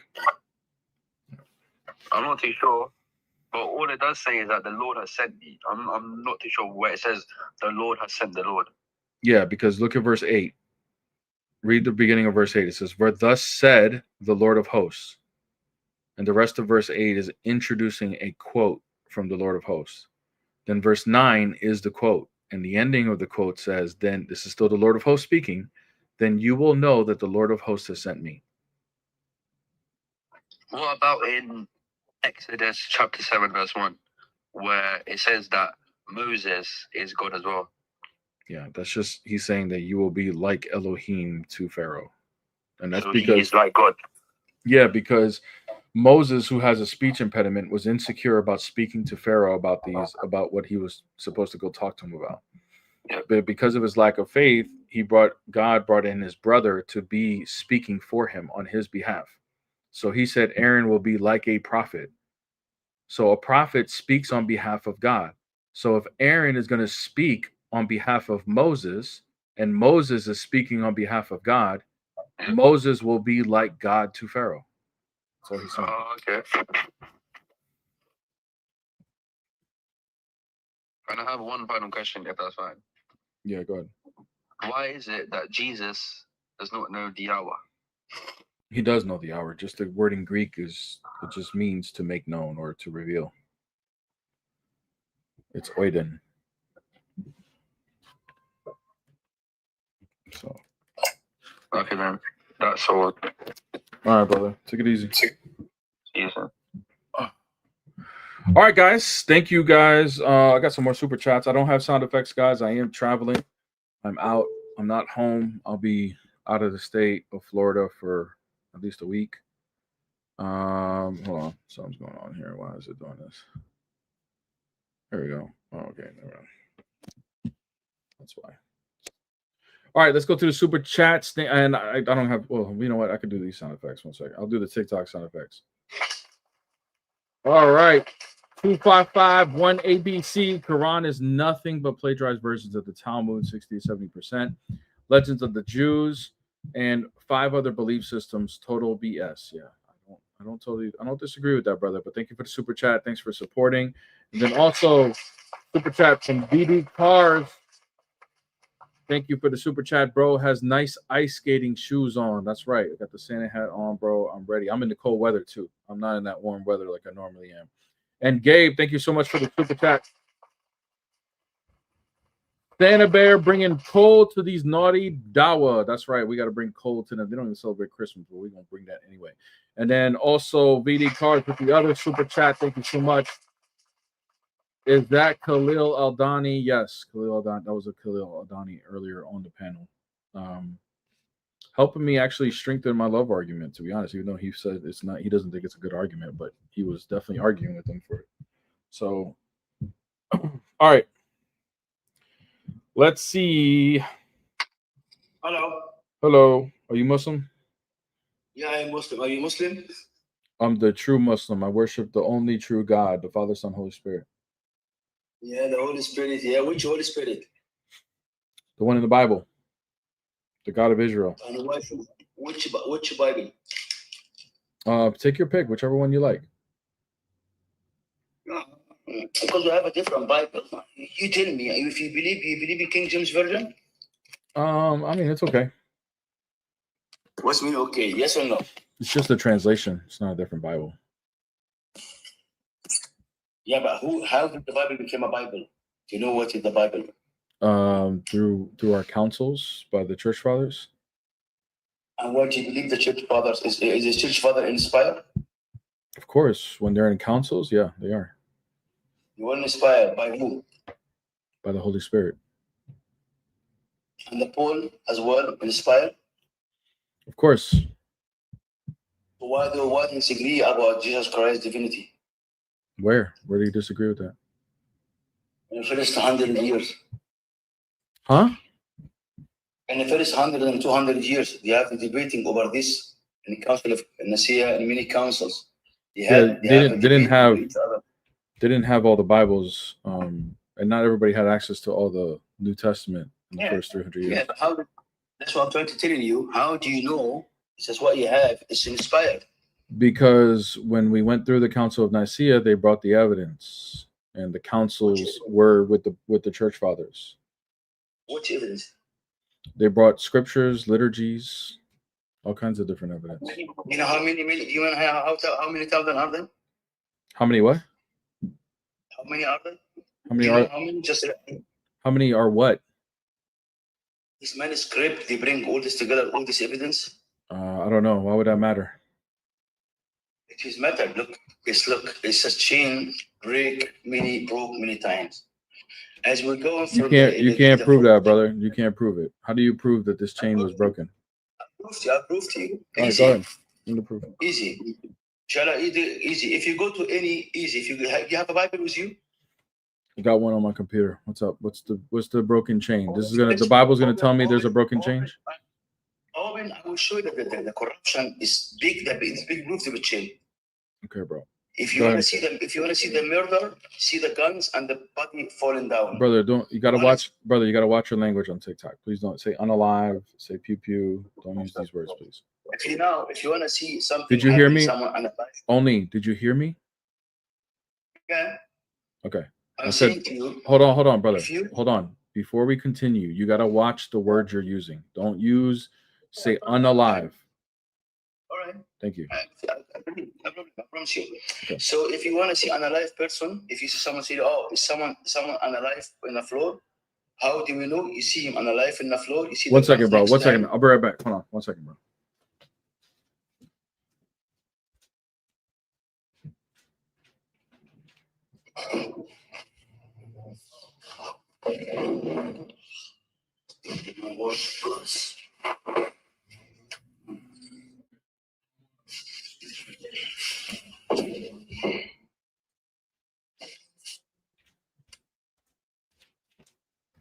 All right, bro. So what's the corruption? Go ahead. Show me the verse. Yes, I'll show you more. I could show you more if you want, but that's what I'm trying to tell you. I could show you more. And the corruption is, for example, if you first John 5:7. Okay. Yeah, you're gonna see I have a different version in the Bible in NIV. Between NIV, just a couple of examples. NIV and King James Version is different. It's not the same here. And if you go back in the 3rd century, 2nd century, where is church fathers, all this, there is no any manuscript mentioned First John 5:7. This is the one. Number 2. Hold on, bro. Hold on. We're not going to shotgun. We're going to go one thing at a time. When you say corruption, what do you mean by corruption? Corruption is having editing words or omitting or scratch it, just move it away. Okay. And then change the word itself. Yeah.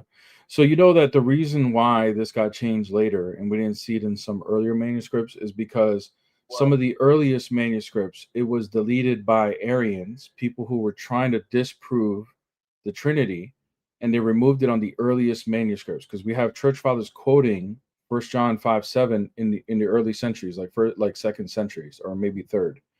And then, but we don't see it in any manuscripts later on, and we didn't have any to see it in the second or third centuries. But then later on, we ended up finding some, which means that we ended up changing it. So it was the Arians that were trying to corrupt it to try to prove on their case that Jesus is not God. But actually, the manuscripts actually show us that the earliest accounts would affirm 1 John 5:7 as the Trinity. So now that we take Arians, 1 John 5:7. What before them? What happened before them? what do you mean? What happened before them? Before them, they came the third. Before them, all the church fathers were Trinitarian. Sorry, are you sure about this? Positive. I think the first person to say stuff like this because I have here. No, brother, I'm an Orthodox Christian. We follow the church fathers all the way to the first century. We all believe they were Trinitarian. They were not Arians. Something else. Look, I share something very interesting there. No any church father believe that is 1 John 5:7 was negotiated in any council. No. This has happened in the 15th century when Erasmus. Brother, the church fathers didn't address the corruption in the early centuries on 1 John 5:7 because it didn't happen yet. That's why. Let me finish. Regarding them, they always never agreed about what Jesus Christ's divinity. They never agreed. That's not true. That's not true. Right. Show me a church father that denies Jesus' divinity. Show me any manuscript. Show me no, hold on. You're gonna have to bring up some proof. Show me any church father in the first century that denies Jesus' divinity. Shall I show you? What? Look, I'll show you something very interesting. Brother, what was my question, man? Show me any church father denying Jesus Christ's divinity. Thank you. So can you show that now, please? I'll show you 1 second. Thank you. Look. Here you have Tertullian, church father. Tertullian? 155. Yeah, 155245 AD did not explicitly quote or directly reference to the Johannes, 1 John by citing. Brother, I said denying Christ's divinity. Are you listening to what I'm saying? It's part of it because if you believe, I want you to. So if I show you where Tertullian directly affirms Christ's divinity, then what? Just let me finish, please. No. Hold on, brother. Hold on. You're trying. No, brother. No. You're not gonna go. I already let you talk enough, bro. We're not going on long monologues here, bro. You won't let me finish. I don't know why the Christian can let the Muslim finish. Because, bro, I let you talk long enough, bro. We're not. This is not a formal debate where you got like a timed moment. Yeah. Now you're starting to manifest because you know where I'm going to try to press you on. You're worried that I'm going to press you on proving that he's denying his divinity, and you want to stay focused on this whole thing. That's what exactly. Go sit down, bro. Get the hell out of here. It's your ugly ass face, bro. Like, if I show you where Tertullian directly affirms Jesus Christ's divinity, then what? Everything you're showing about 1 John 5:7 goes out the window. What you're implying goes out the window. Crazy, man. All right. I don't have anybody else. 110 people keep tapping the screen. I'm probably going to be on for like another 15-20 minutes. So if somebody else wants to come up and try to challenge, please come and challenge. Last guy had a Daif script. Yeah, I know. Thank you for the super chat. Appreciate it. Viddy Cars, thank you. Actually, I'm gonna give you a cheer. I don't have my soundboard with me, but that's your third super chat. So thank you so much for the super chat. Yeah, he did have a daif script, bro. It was no strong. Very daif. Very daif. Very daif. Yeah. And that dude, I was being gracious to that dude for him to bring an argument and not respond to Allah being illogical because that brings a whole other dynamic to it.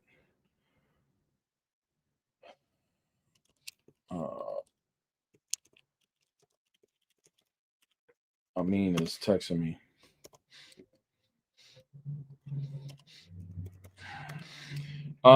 Johan on the Discord, where you at, bro? Johan from my Discord. I know you're watching the stream. You keep talking trash in the Discord, but you don't join the stream, dude. Everybody who's in my Discord, tag Johan and give him the link to this TikTok. He could join on TikTok. He could join on YouTube. Whatever he wants to do. I'm actually putting some in the chat right now. Actually putting it in the chat right now.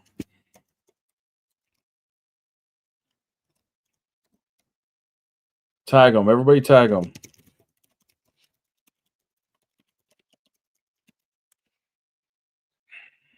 I'm actually going to put the YouTube link. Somebody give him the TikTok link.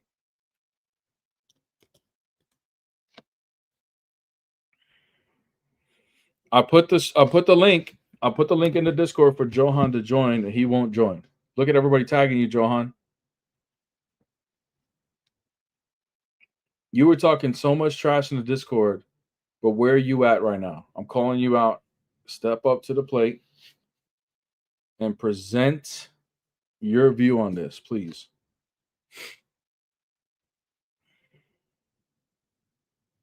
Crazy.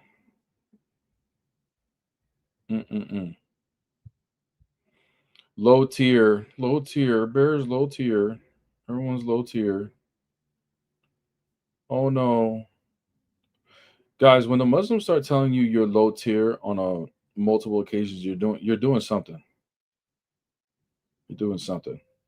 Because they don't pay attention to actual low tier people. Because low tier people are not a threat.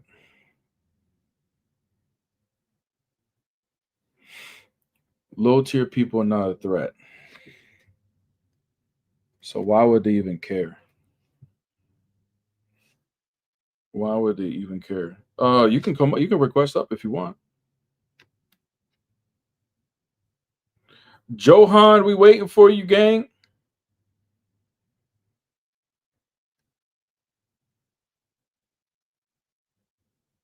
Waiting for Johan. Johan's still not coming up. Talking all that trash on Discord, man. He was just, and guys, it's not like he's not there seeing these tags, because he was just commenting a second ago and talking about Khalil Aldani. He was just messaging on the Discord, talking about how he's watching the stream. He was mentioning Khalil Aldani. His last message was, where we at? Stinking Islam. Where's he at? Where is he at? There's people chirping at him.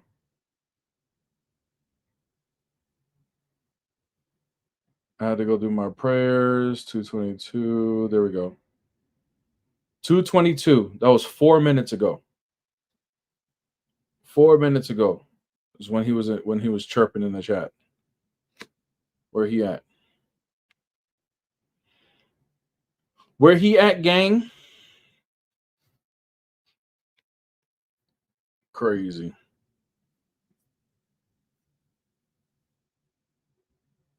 Joseph in the Eucharist. Oh, you heard that, AJ, on the course? That was crazy, right? That was crazy. Yeah, I always keep that one up my sleeve for the people that want to know. Not something you use for like apologetics. I know, man. It's crazy, gang. Crazy. Nobody wants to come up no more. People just watching from the outside. Merry Christmas to everybody. Christmas is coming up. Hope everybody is having a good holiday season. I'm having a great holiday season so far, with Thanksgiving now, Christmas coming up.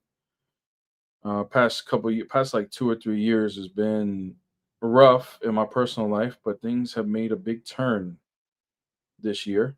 And thank you everybody for supporting what I've been doing since the beginning of the year.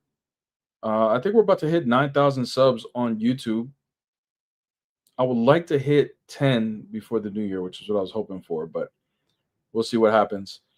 I got to make more videos. I haven't been doing videos lately on YouTube. I've been slacking, so I got to get going on that. So, inshallah, we get some more videos going because I got a bunch in the pipeline. A bunch of videos in the pipeline that we can drop. And I got some ideas too on creating some videos and stuff. If you guys are not signed up for the course, we are doing a Bible course. Okay, just fundamentals of understanding the Bible.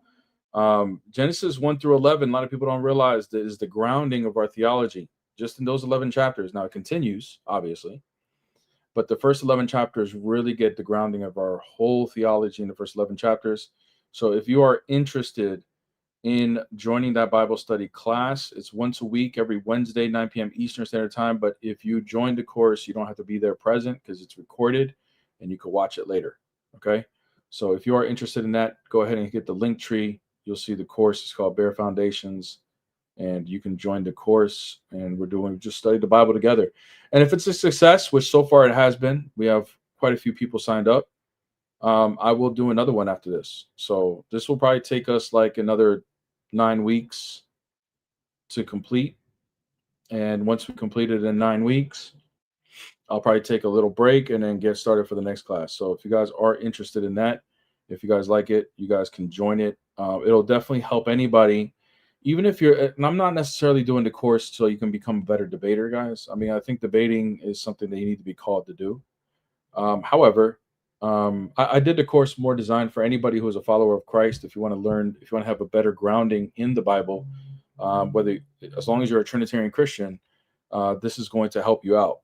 But if you do want to become a better debater, you need to know your faith. You need to know your theology, and this will definitely help you out. So I just think more people are not called to debate than called to debate. So that's why I did it for the masses, so everybody can enjoy and do it. So you guys can go check that out. But yeah, W is everybody. Thank you everybody for all the super chats. Thank you for the gifts. Yeah, this topic it just got better. It just got better. Because I'm telling you, like, no matter which view you look at it on this, from the Athedi, at least from the Athedi, well, Ashadis are worse, actually. I think Athedis have a better position than the Ashadis. The Ashadis are worse. See, the Athedis, they're gonna bite the bullet in a lot of things, and then they're gonna bite that bullet, and no matter how much damage that bullet does, they're gonna dance and act like it didn't hurt. But the Ashadis, they don't even want to touch the bullet. They can't. If they even touch that bullet, their whole thing crumbles. Ashadis have a worse position. Shias, I don't know their metaphysics, so I can't even like say if this is bad for Shias or not. I don't think it is. What's up? What are we talking about? How Allah is illogical from the Sunni point of view. Logical, right? Yeah. How you should get that? You're breaking up a little bit. What'd you say? What? You broke up a little bit. What'd you say? Yeah, I'm back. So how you should get that? Yeah, You have bad connection, bro. You gotta fix that connection, gang. You gotta fix the connection, gang.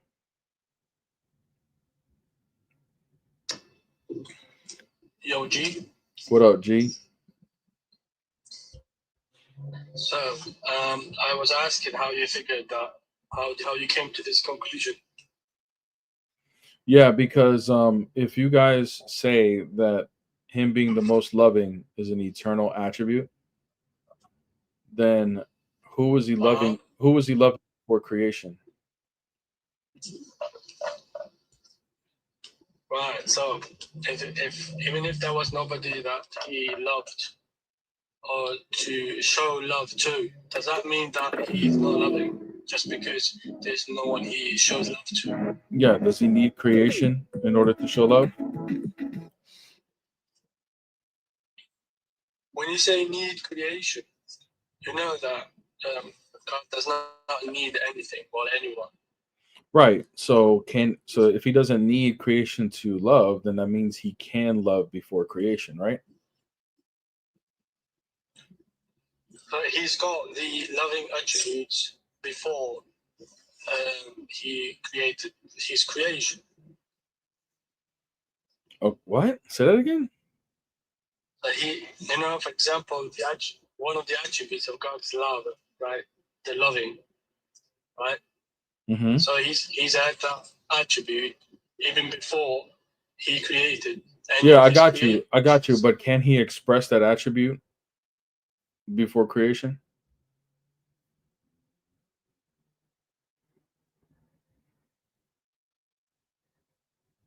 Hello. Hello.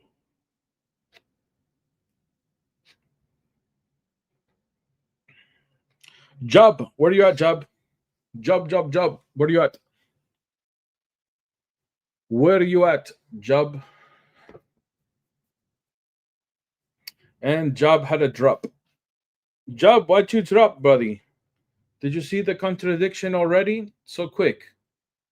So quick you saw the how illogical Allah may be. And you ran. You ran. Oh no, he's back.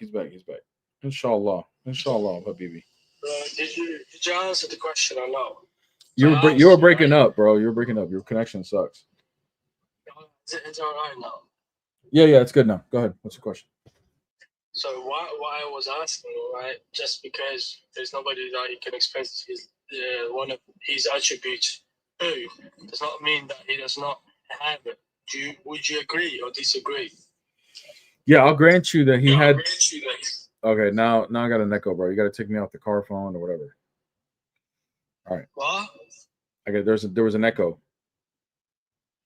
Still? No, not anymore. All right, I'll grant you that the capacity to love was always there eternally. But when did he begin to express that capacity?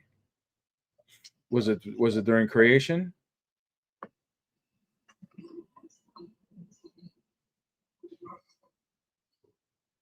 Well, I don't think that he necessarily to express your love, that you must have somebody to express it to. I think you can be loving and just.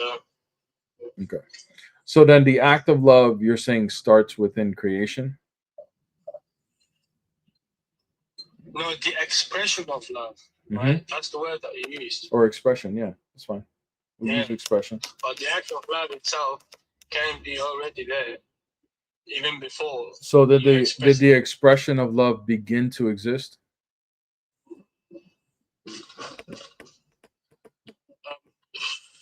I mean, yeah, that's only logical, right? Okay. So then what caused that love to begin to exist? See, that's where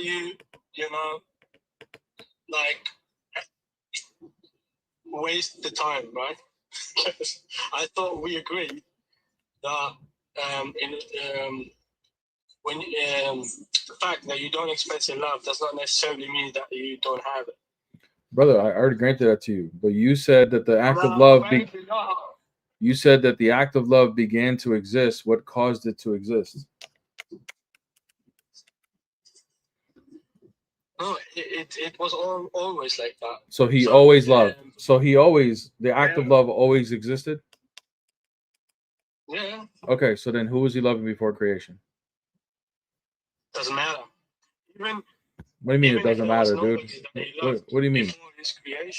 It does matter, because if he doesn't have anybody to love before creation, then he wasn't loving before creation, dude. It does matter. Again, you're going back on your own words, because you just said that it does not mean that he's not loving just because there's no one he expresses his love to. and now you're saying, oh, it does matter. No, because, we're talking about the action, dude. you know, it's not. We're talking about the action. So if the action always existed, then he needs to be loving before creation, right?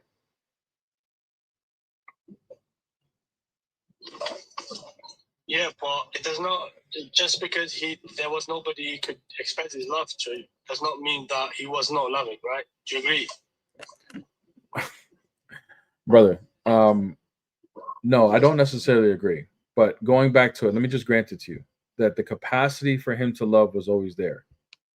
But if the action of love began to exist, then what caused the action of love to begin to exist?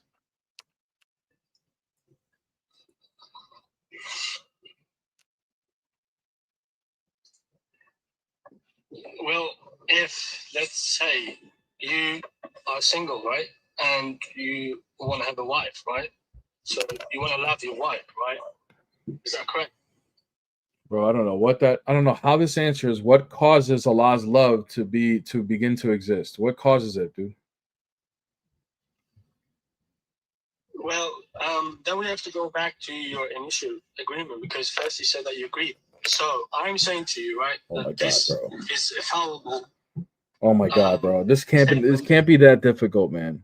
This can't be that difficult, dude. No, you're making it difficult, right?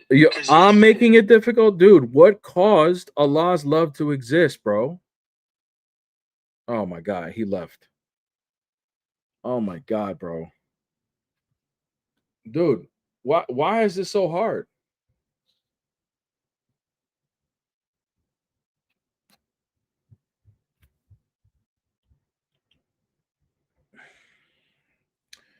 Insane. I don't know if you guys are gonna be able to hear this YouTube guest, but let's see. ABK, what's up?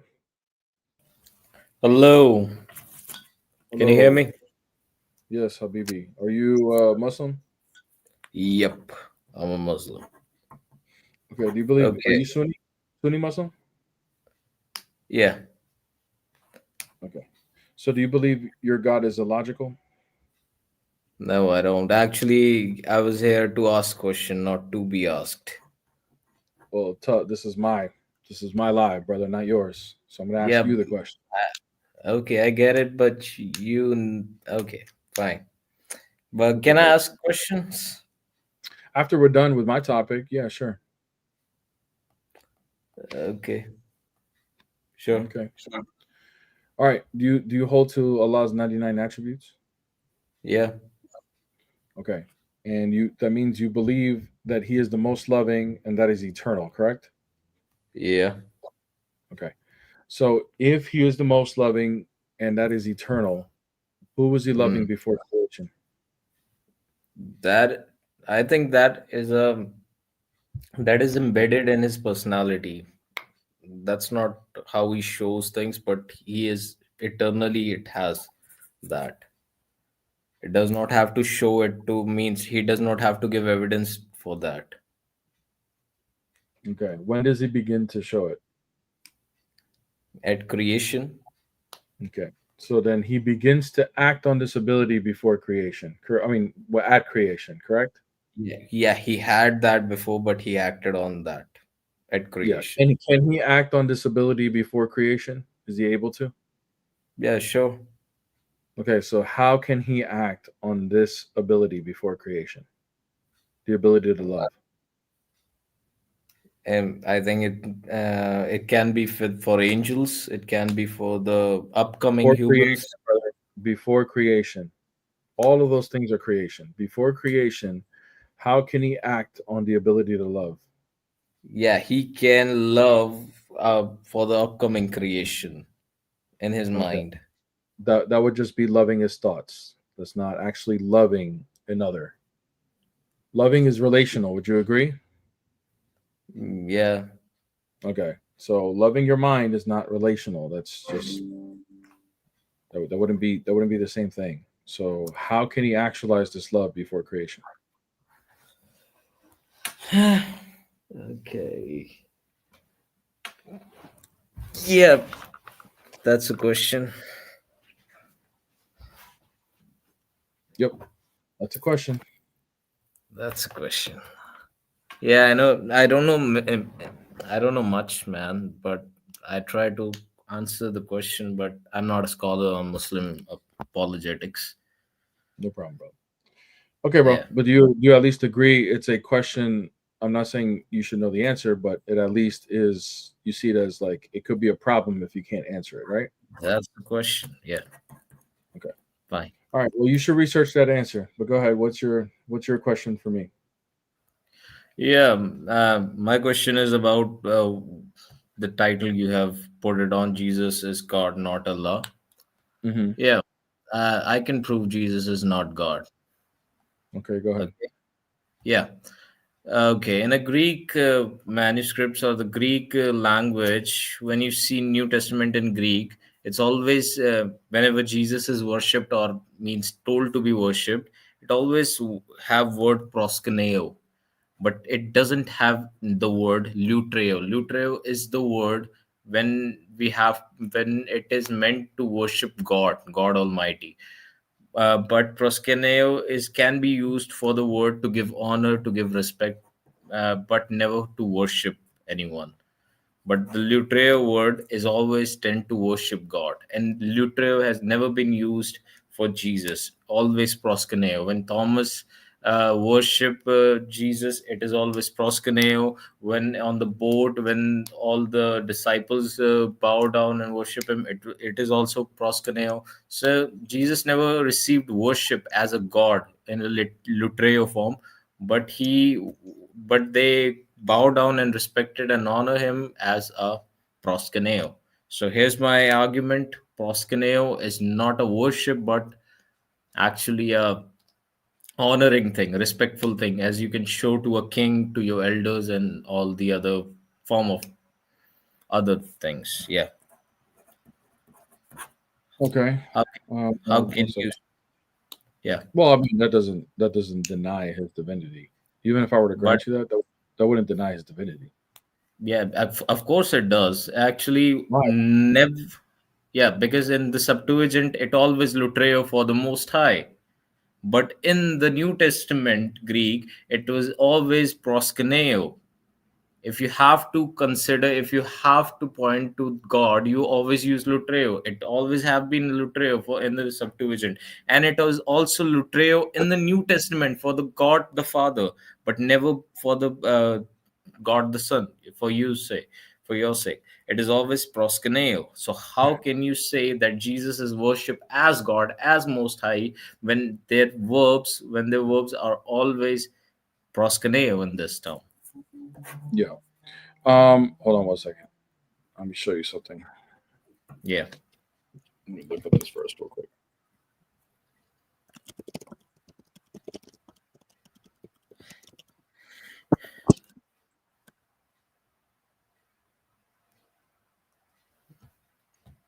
That's a question. All right. Can you open up to Revelation? Do you have a Bible with you? Yeah, but it is indirect verse. It is not directly giving Jesus lutreo. It's giving for the Father lutreo. I have read that verse. Why do Yeah. you say it's the Father? Huh? Why do you say it's the Father? It's the Father, the Most High, and the seated right hand. It's the Lamb, Jesus Christ. So yeah, it's obviously the Father. No, brother. Look. How many sit on the throne of God? Excuse me, what? How many sit on the throne of God? How many? I can get. What are you saying? How many? How many sit on the throne of God? How many sit on the throne of God? Yeah, bro. How many? How many count? 1, 2, 3, 4. How many? I think it's two for Jesus It's and 2. God. Would that Yeah. make him equal to God? Yeah, maybe, but my argument is not that. My argument is Okay, upon the here. Greek wording. No longer will there be anything accursed, but the throne of God and of the Lamb will be in it, and his Yeah. servant will worship him. Okay. Got it. Okay. So the Okay. Lamb is with God on the throne, correct? Yep. Where's the worship being directed to? I get it, but if you have to be explicit, if you have to be determined that Jesus is God in your New Testament, you have to show Lutreo at least one directly to him. No, I don't. What? No, I And don't. yeah, Why do I need to show that? And this is the New yeah, Testament. because But even if I were to grant that, like, even if yeah, because like who says this rule that you just claimed that it has to be attributed at least? I just showed you one right there. But okay, what's the argument that I even have to show you one? Why would that be an argument? let me tell you, because in the Septuagint Old Testament, always for the Most High, Lutreo is always given to the Most High, not proskuneo, but Lutreo. Okay.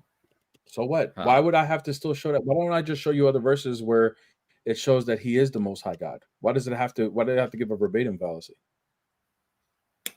I'm not saying you have to show me, but it is considerable or it is reasonable to ask you that. No, it's not. It's a verbatim fallacy, dude. How?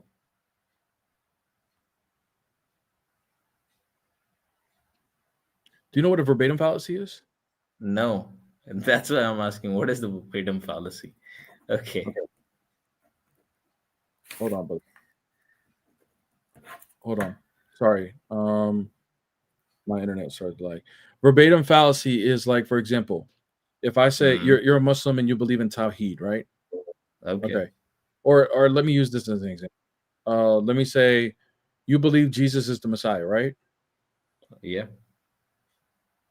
Right? Okay. Yes. Well, Yes. show me in your Quran where Jesus says the words, I am the Messiah, follow me.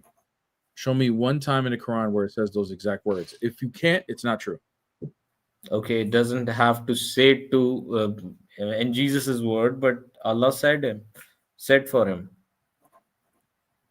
Exactly. Quran. So the fact that just because you can't show me Jesus in the Quran saying, I am the Messiah, that doesn't mean it's not true or the Quran doesn't affirm as Jesus is the Messiah, right? Okay, I'm not saying. So that's a verbatim. Okay, I get it. I get it. So let's say I grant it to you, even though, one second. Even though Revelation 22:3 would explicitly show latria towards the Lamb of God, even if I were to say, okay, that's not towards the Lamb of God, and I can't show you latria being used for anywhere else in the New Testament towards Jesus, that doesn't mean that he is not divine, because I could show you verses where it'll explicitly say he's divine. Okay. I'm not saying I'm not asking you to show me that Jesus said in his own mouth, I'm God, worship me. I'm just saying, give me that word lutreo, which is addressed to Jesus. It's not that And if I don't, what's the conclusion? If you don't, it will get me the conclusion that it has always been proskuneo, that always his disciples and all the other. Yes. Which concludes to what? Yeah, which conclude to that he was the honored one, an elder, a prophet, not a god. Okay, bro. All right. Well, then look at this verse right here. So your Yeah. argument will fail because I could just prove he's God different ways. So here, John 12:37-41. Okay. Though he had done so many signs before them, they still did not believe in him. So the word spoken by the prophet Isaiah might be fulfilled. Lord, who has believed what he has heard from us, and to whom has the arm of the Lord been revealed? Therefore they could not believe, for again Isaiah said, he has blinded their eyes and hardened their hearts, lest they see with their eyes and understand with their heart and turn, and I would heal them. Isaiah said these things because he saw his glory and spoke of him. Who is this talking about here? Where? Everywhere. Him, this Jesus. whole Jesus, right? Can it be talking about anybody else in here? No. Okay. So right here it says Isaiah the prophet is because he saw his glory and spoke of him. Where did Isaiah see the Messiah's glory? Anywhere in the scroll of Isaiah? I don't know. You tell me. Okay. This right here is being quoted from Isaiah 6. Okay. And this 41 is in reference to this quote right here. Okay? Now let's read Isaiah 6. Let's see who Isaiah saw.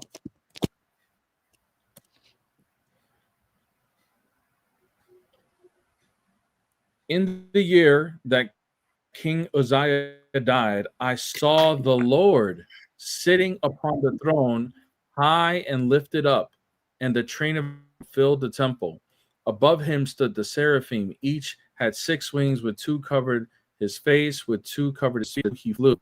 And one called to another, saying, Holy, holy, holy is the Lord of hosts. The whole earth is full of his glory. And the foundations of the threshold shook at the voice of him who called, and the house was filled with smoke. And I said, Woe is me, for I am lost, for I am a man of unclean lips, and I dwell in the midst of the people of unclean lips, for my eyes have seen the King, the Lord of hosts. Who did Isaiah see? What glory did Isaiah see? God. Now look at this quote right here, verse 10. Make the heart of the people dull and their ears heavy, and blind their eyes, and they see with their eyes and hear with their ears and understand with their hearts and turn and be healed. This is exactly what was being quoted up here. Okay. So John is saying that Isaiah saw the Messiah's glory and spoke of the Messiah in reference to Isaiah 6, because he quoted it. And the only thing Isaiah saw here was God. That's the glory that he saw. So is John saying that Jesus is God? Yes or no? But technically, Isaiah was speaking about the Father, right? Not the Son. That's the Father who is coming on the clouds. What do you mean? What do you mean, dude? What do you mean? Where does it say the Father? Yeah, but still, because it's Isaiah, it's the Old Testament. Where is Jesus in the Old Testament? Oh, right here, Isaiah 6. Yeah, I get it. Isaiah 6, you're quoting, John is quoting from Isaiah 6, but in the Isaiah 6, in the context, did the New Testament just say that Jesus is the one that Isaiah saw in Isaiah 6? Okay, fine. Did John say That's that? Jesus. Okay. So then in Isaiah 6, if Isaiah is saying that he saw God, then who is Jesus? Is he God or not? Fine. Yeah. According to your theology, yeah. Thank you very much. So he is God, brother. Okay. Anything else? Yeah, just that only. And yeah, can I ask you another question if you don't mind? Go ahead. Okay. How would you explain Trinity? Three distinct persons, one essence. Okay, one essence. Do you mean essence and substance? Means they are of same substance, right? Sure, you can say substance, but I don't mean material. Okay, there are 3 persons with same substance. So it totally, if you imagine this thing, there are 3 persons with same substance, but they are still 3 distinct beings. Let me to put it that Negative. way. Don't put it that way, because that's not what we believe. We don't believe there are 3 distinct beings. They're just 3 distinct persons. But okay, I get it, because you're saying that, but logically speaking, there are 3 persons who are made up of 3 similar substance, same substance. What do you call them? 3 distinct. They're just distinct. Individuals. Are the 99 attributes of Allah 99 distinct attributes of one essence? No, it's the attribute. It's the attributes. They're not distinct persons. It doesn't matter if they're not persons. Are they distinct? Yeah, they're distinct attributes. Okay, are they one essence? Yeah, one being. Okay, so there you go. So you also believe that there can be distinctions within one essence and not be different beings. Okay, let's not try to compare it with the Quran. I'm just saying. Well, I'm just not trying to to compare it to understand. the Quran. I'm just saying you're not being consistent with your own theology. You would I agree get it. with me. Okay, I get it. I'm just trying to understand your theology. Right. I'm Okay, I'm not helping you understand it by showing you believe this too as a Muslim, dude. okay, but still, could you help me to understand this? I'm I not don't having I it don't know. logically. Huh? What law of logic does it break? The Trinity. Okay, let me explain it like that. If there are three persons, human beings, they made up of human bones, skulls, and something like No, that. no, Three distinct no, beings. Okay, no. We don't believe the Trinity is three humans. It's just three persons. okay. But when Are I you apply trying your to use same, Are you trying yes, to use an example to show something? yeah, I'm trying to imagine something. Yeah, I Uh can huh. help example. All right. Okay. Go ahead. What's the example with the three humans? Yeah, that is the my example. Three distinct persons. You said they share the same substance. So let us assume human bodies, blood, flesh, something. So there's still three distinct beings, human beings, not a one human being when three different persons. What makes them three? They may have similar humanity, right? We're like But me you and you are said both. same Hold on, substance. brother. Okay, Hold on. okay. Yeah, you and I are not the same substance, dude. Even though we're both humans, we both have bones, flesh, a brain, lungs, like yes, we both have that, but they're not the Mm. same exact lung, the same exact brain, the same exact anything, because you and I are instantiations of humanity. You were born in a different time than I was, different location than I was. The flesh is made of a different material than you are. That would make us separate beings because we're different instantiations. What we're saying as far as the three persons in the Trinity is that they're not three instantiations of one of the similar essence. They're the same exact identical essence. There's no separation or division in that. Okay, okay. Okay, tell me if I'm wrong. Let's see like that. You're saying we are not the same substance, right? Hello. What was that? Okay, we are not the same substance. You're Yeah, telling me. we are not we're not the same substance. We're different Okay, instantiations in time. okay. Yes. So let us imagine one body with three different minds. That gets the example of the No, Trinity. because three different minds would mean they're different beings. We don't believe that the three persons have three different minds. That would be different beings. They don't have different Okay. minds. They don't have a different will. They don't have different actions. Then how do you define a person? What they have a will, they have a conscience, they have feelings. How do you define a person then? That's all about the A mind. person, yeah, Yeah. a person is just going to be an individual, like an underlying reality of a rational nature. So yeah, they're going to be individual. They're going to be distinct from each other, but the Hmm. knowledge that they have and the faculty of the mind that they have is going to be expressed through the person. I didn't get it. Can you explain it to me simply? So just because they have the same mind doesn't mean that the expression of that knowledge of the mind won't be expressed distinctly because they are distinct from each other. Okay, so the mind is broken into three parts, you're saying. No, just distinct. Okay. That's not Just made of parts. distinct. Just- How can one mind be It's going distinct? to be the knowledge. No, brother, the knowledge that the mind contains is going to be expressed in three distinct ways because there's three persons or mode of existences. So it's Okay, going to be so the expression of knowledge will be different. okay, so the expressions are the three different things, right? The expression of the knowledge of the mind is going to be distinct to the person. Okay, one body, one mind, but they act differently. Not Um, one body, okay, not one body. God doesn't have a body, dude. but yeah. So imagine, for sake of argument, he has a body, he has a mind, but acts differently in three types of way. Is that a trinity? They don't act in different ways.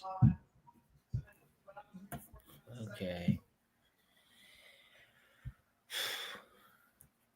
I'm, I'm sorry if I'm getting They don't. I out of mean, they track. don't. Act, no, Yeah, I mean, dude, you brought up acting. We're talking about the expression of knowledge, like how that knowledge is how they're going to express the knowledge of what they have in that one mind. We're talking about actions, like their actions. Their actions are going to be identical in Okay, eternity. their actions are identical. Their being is identical, but the being one being is expressed in three persons. Yeah. Yeah, there's three mode of existences. Yeah, I'll just say yes so you can get to an argument because you keep asking questions. I don't know where the argument is, where there's logical contradictions. No, I I'm don't see not it. having an argument. I'm not going somewhere. I'm just trying to understand the things you have been telling me. Okay, well, I mean, has there anything that I've said broken any of the three classical laws of logic? Then I don't see the dots lining up. I don't see anything. Brother, I'm confused. regardless of whether it lines up, regardless of whether this lines up and how confused you are, because remember, I was confused a second ago on your Allah and how He can love, right? Okay, that's good. This whole confused game doesn't prove anything. My question to you is there, regardless of how confused you are, is there anything that I said that breaks any of the classical laws of logic?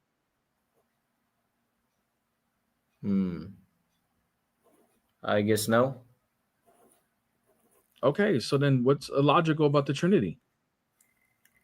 Let's get to it. Like, what's illogical? Okay, if I go with the one being with three persons, can this not be a modalism then? One being who is acting, okay, not acting, but representing No, himself because in three different hypostases. It's you're not breaking. modalism. Modalism would be one person expressing in three different modes. We believe that there's one being that exists in three different modes, which would be Father, Son, Holy Spirit. But it's the same existence, just three distinct modes. Okay.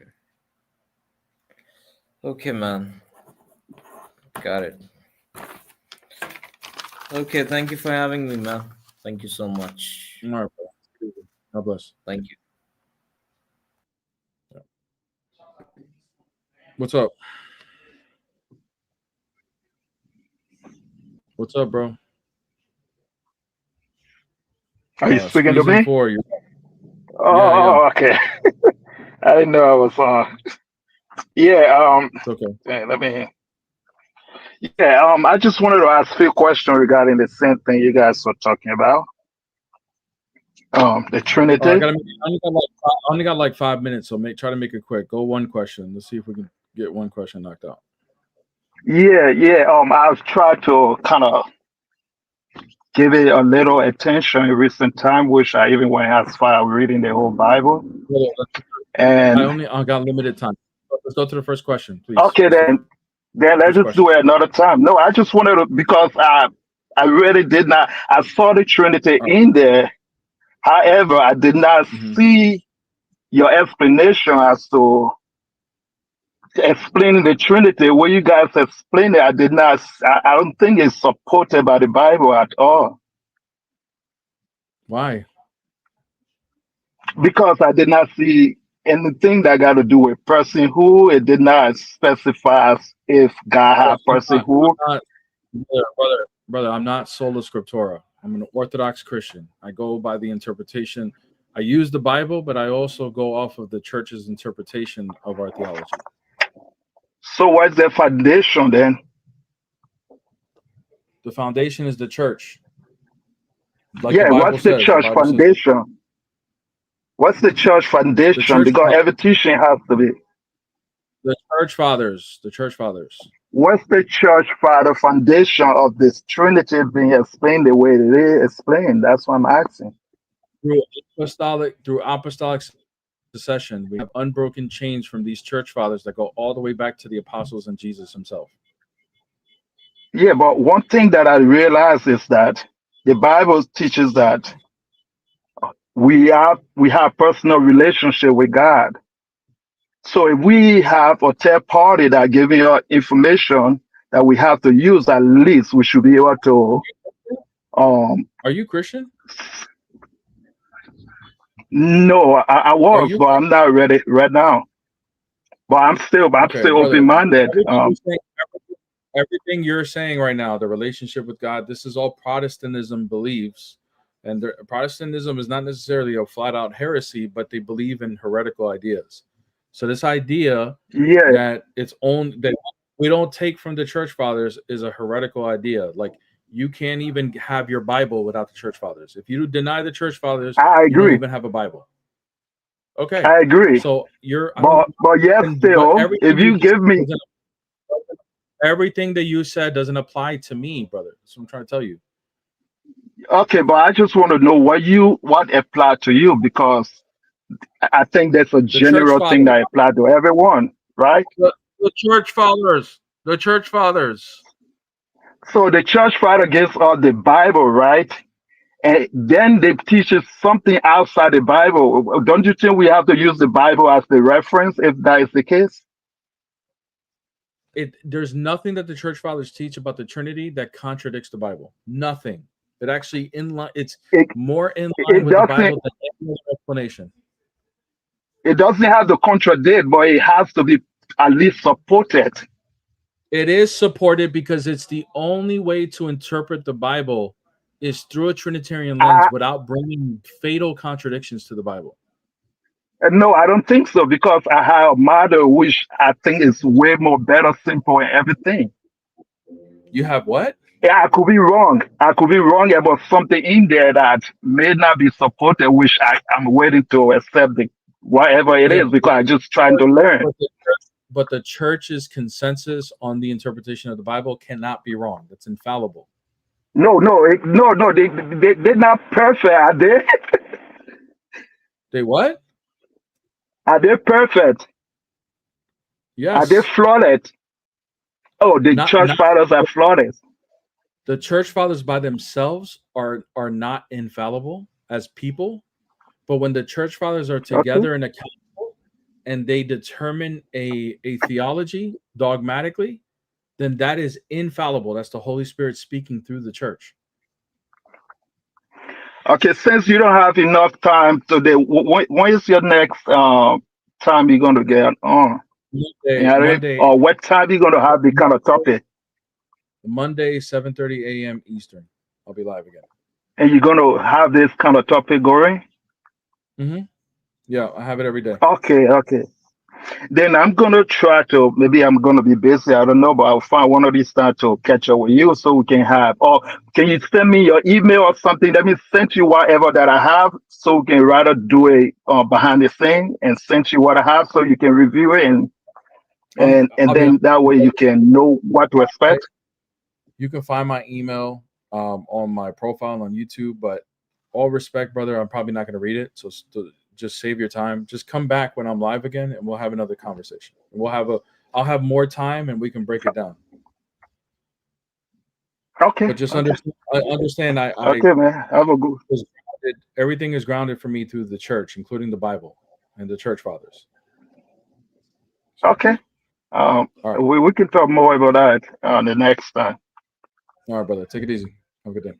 Okay, man. You too, bro. You too. All right. Thank you, everybody. That concludes my time. I got to go do some stuff with family, but thank you guys so much for a wonderful live. Okay, on a late live. We're usually on in the mornings. Good numbers on YouTube and TikTok. Thank you guys so much for all the gifts. Thank you guys so much for the super chats. Let me make sure I didn't miss any super chats. I did not. So that's awesome. Thank you guys so much for everything. Guys, remember what I always say on Saturday. If you wake up tomorrow and you're expecting the best morning live on TikTok and YouTube, and you see it's not there, just know that is your reminder to go to church. Go to church. Okay? Go to church. We'll be back Monday morning for the best morning live on TikTok and YouTube at its regular time. I am going to be out of my studio. I'm out of the state right now for a week. So I'll be in this location for the next week, throughout the week. And you guys can come back and join. Those of you, don't forget, we do have Matthew Bible Study still this upcoming Monday, 8 p.m. Eastern Standard Time. We're going to continue the Matthew Bible Study. And then also Wednesday night, for those of you that signed up for the course, it's not too late to sign up. Every Wednesday night, 9 p.m. Eastern Standard Time, that will still be scheduled for this week, even though I'm out. to teach on further going into the motifs and the themes of the Bible. So those of you that signed up for it, we're still continuing that on Wednesday. If you want to be a part of it, it's not too late. You can get the recordings from last week, which was first week. And then you don't have to be present live when I'm doing these on Wednesdays. It's only for those that want to be present. But if you bought into the course, you will have the recordings if you're not present, and you'll own them for life. Okay? All right, guys. I love you guys. God bless you guys in the name of the Father, the Son, and the Holy Spirit, now and forever, into the ages of ages. God bless.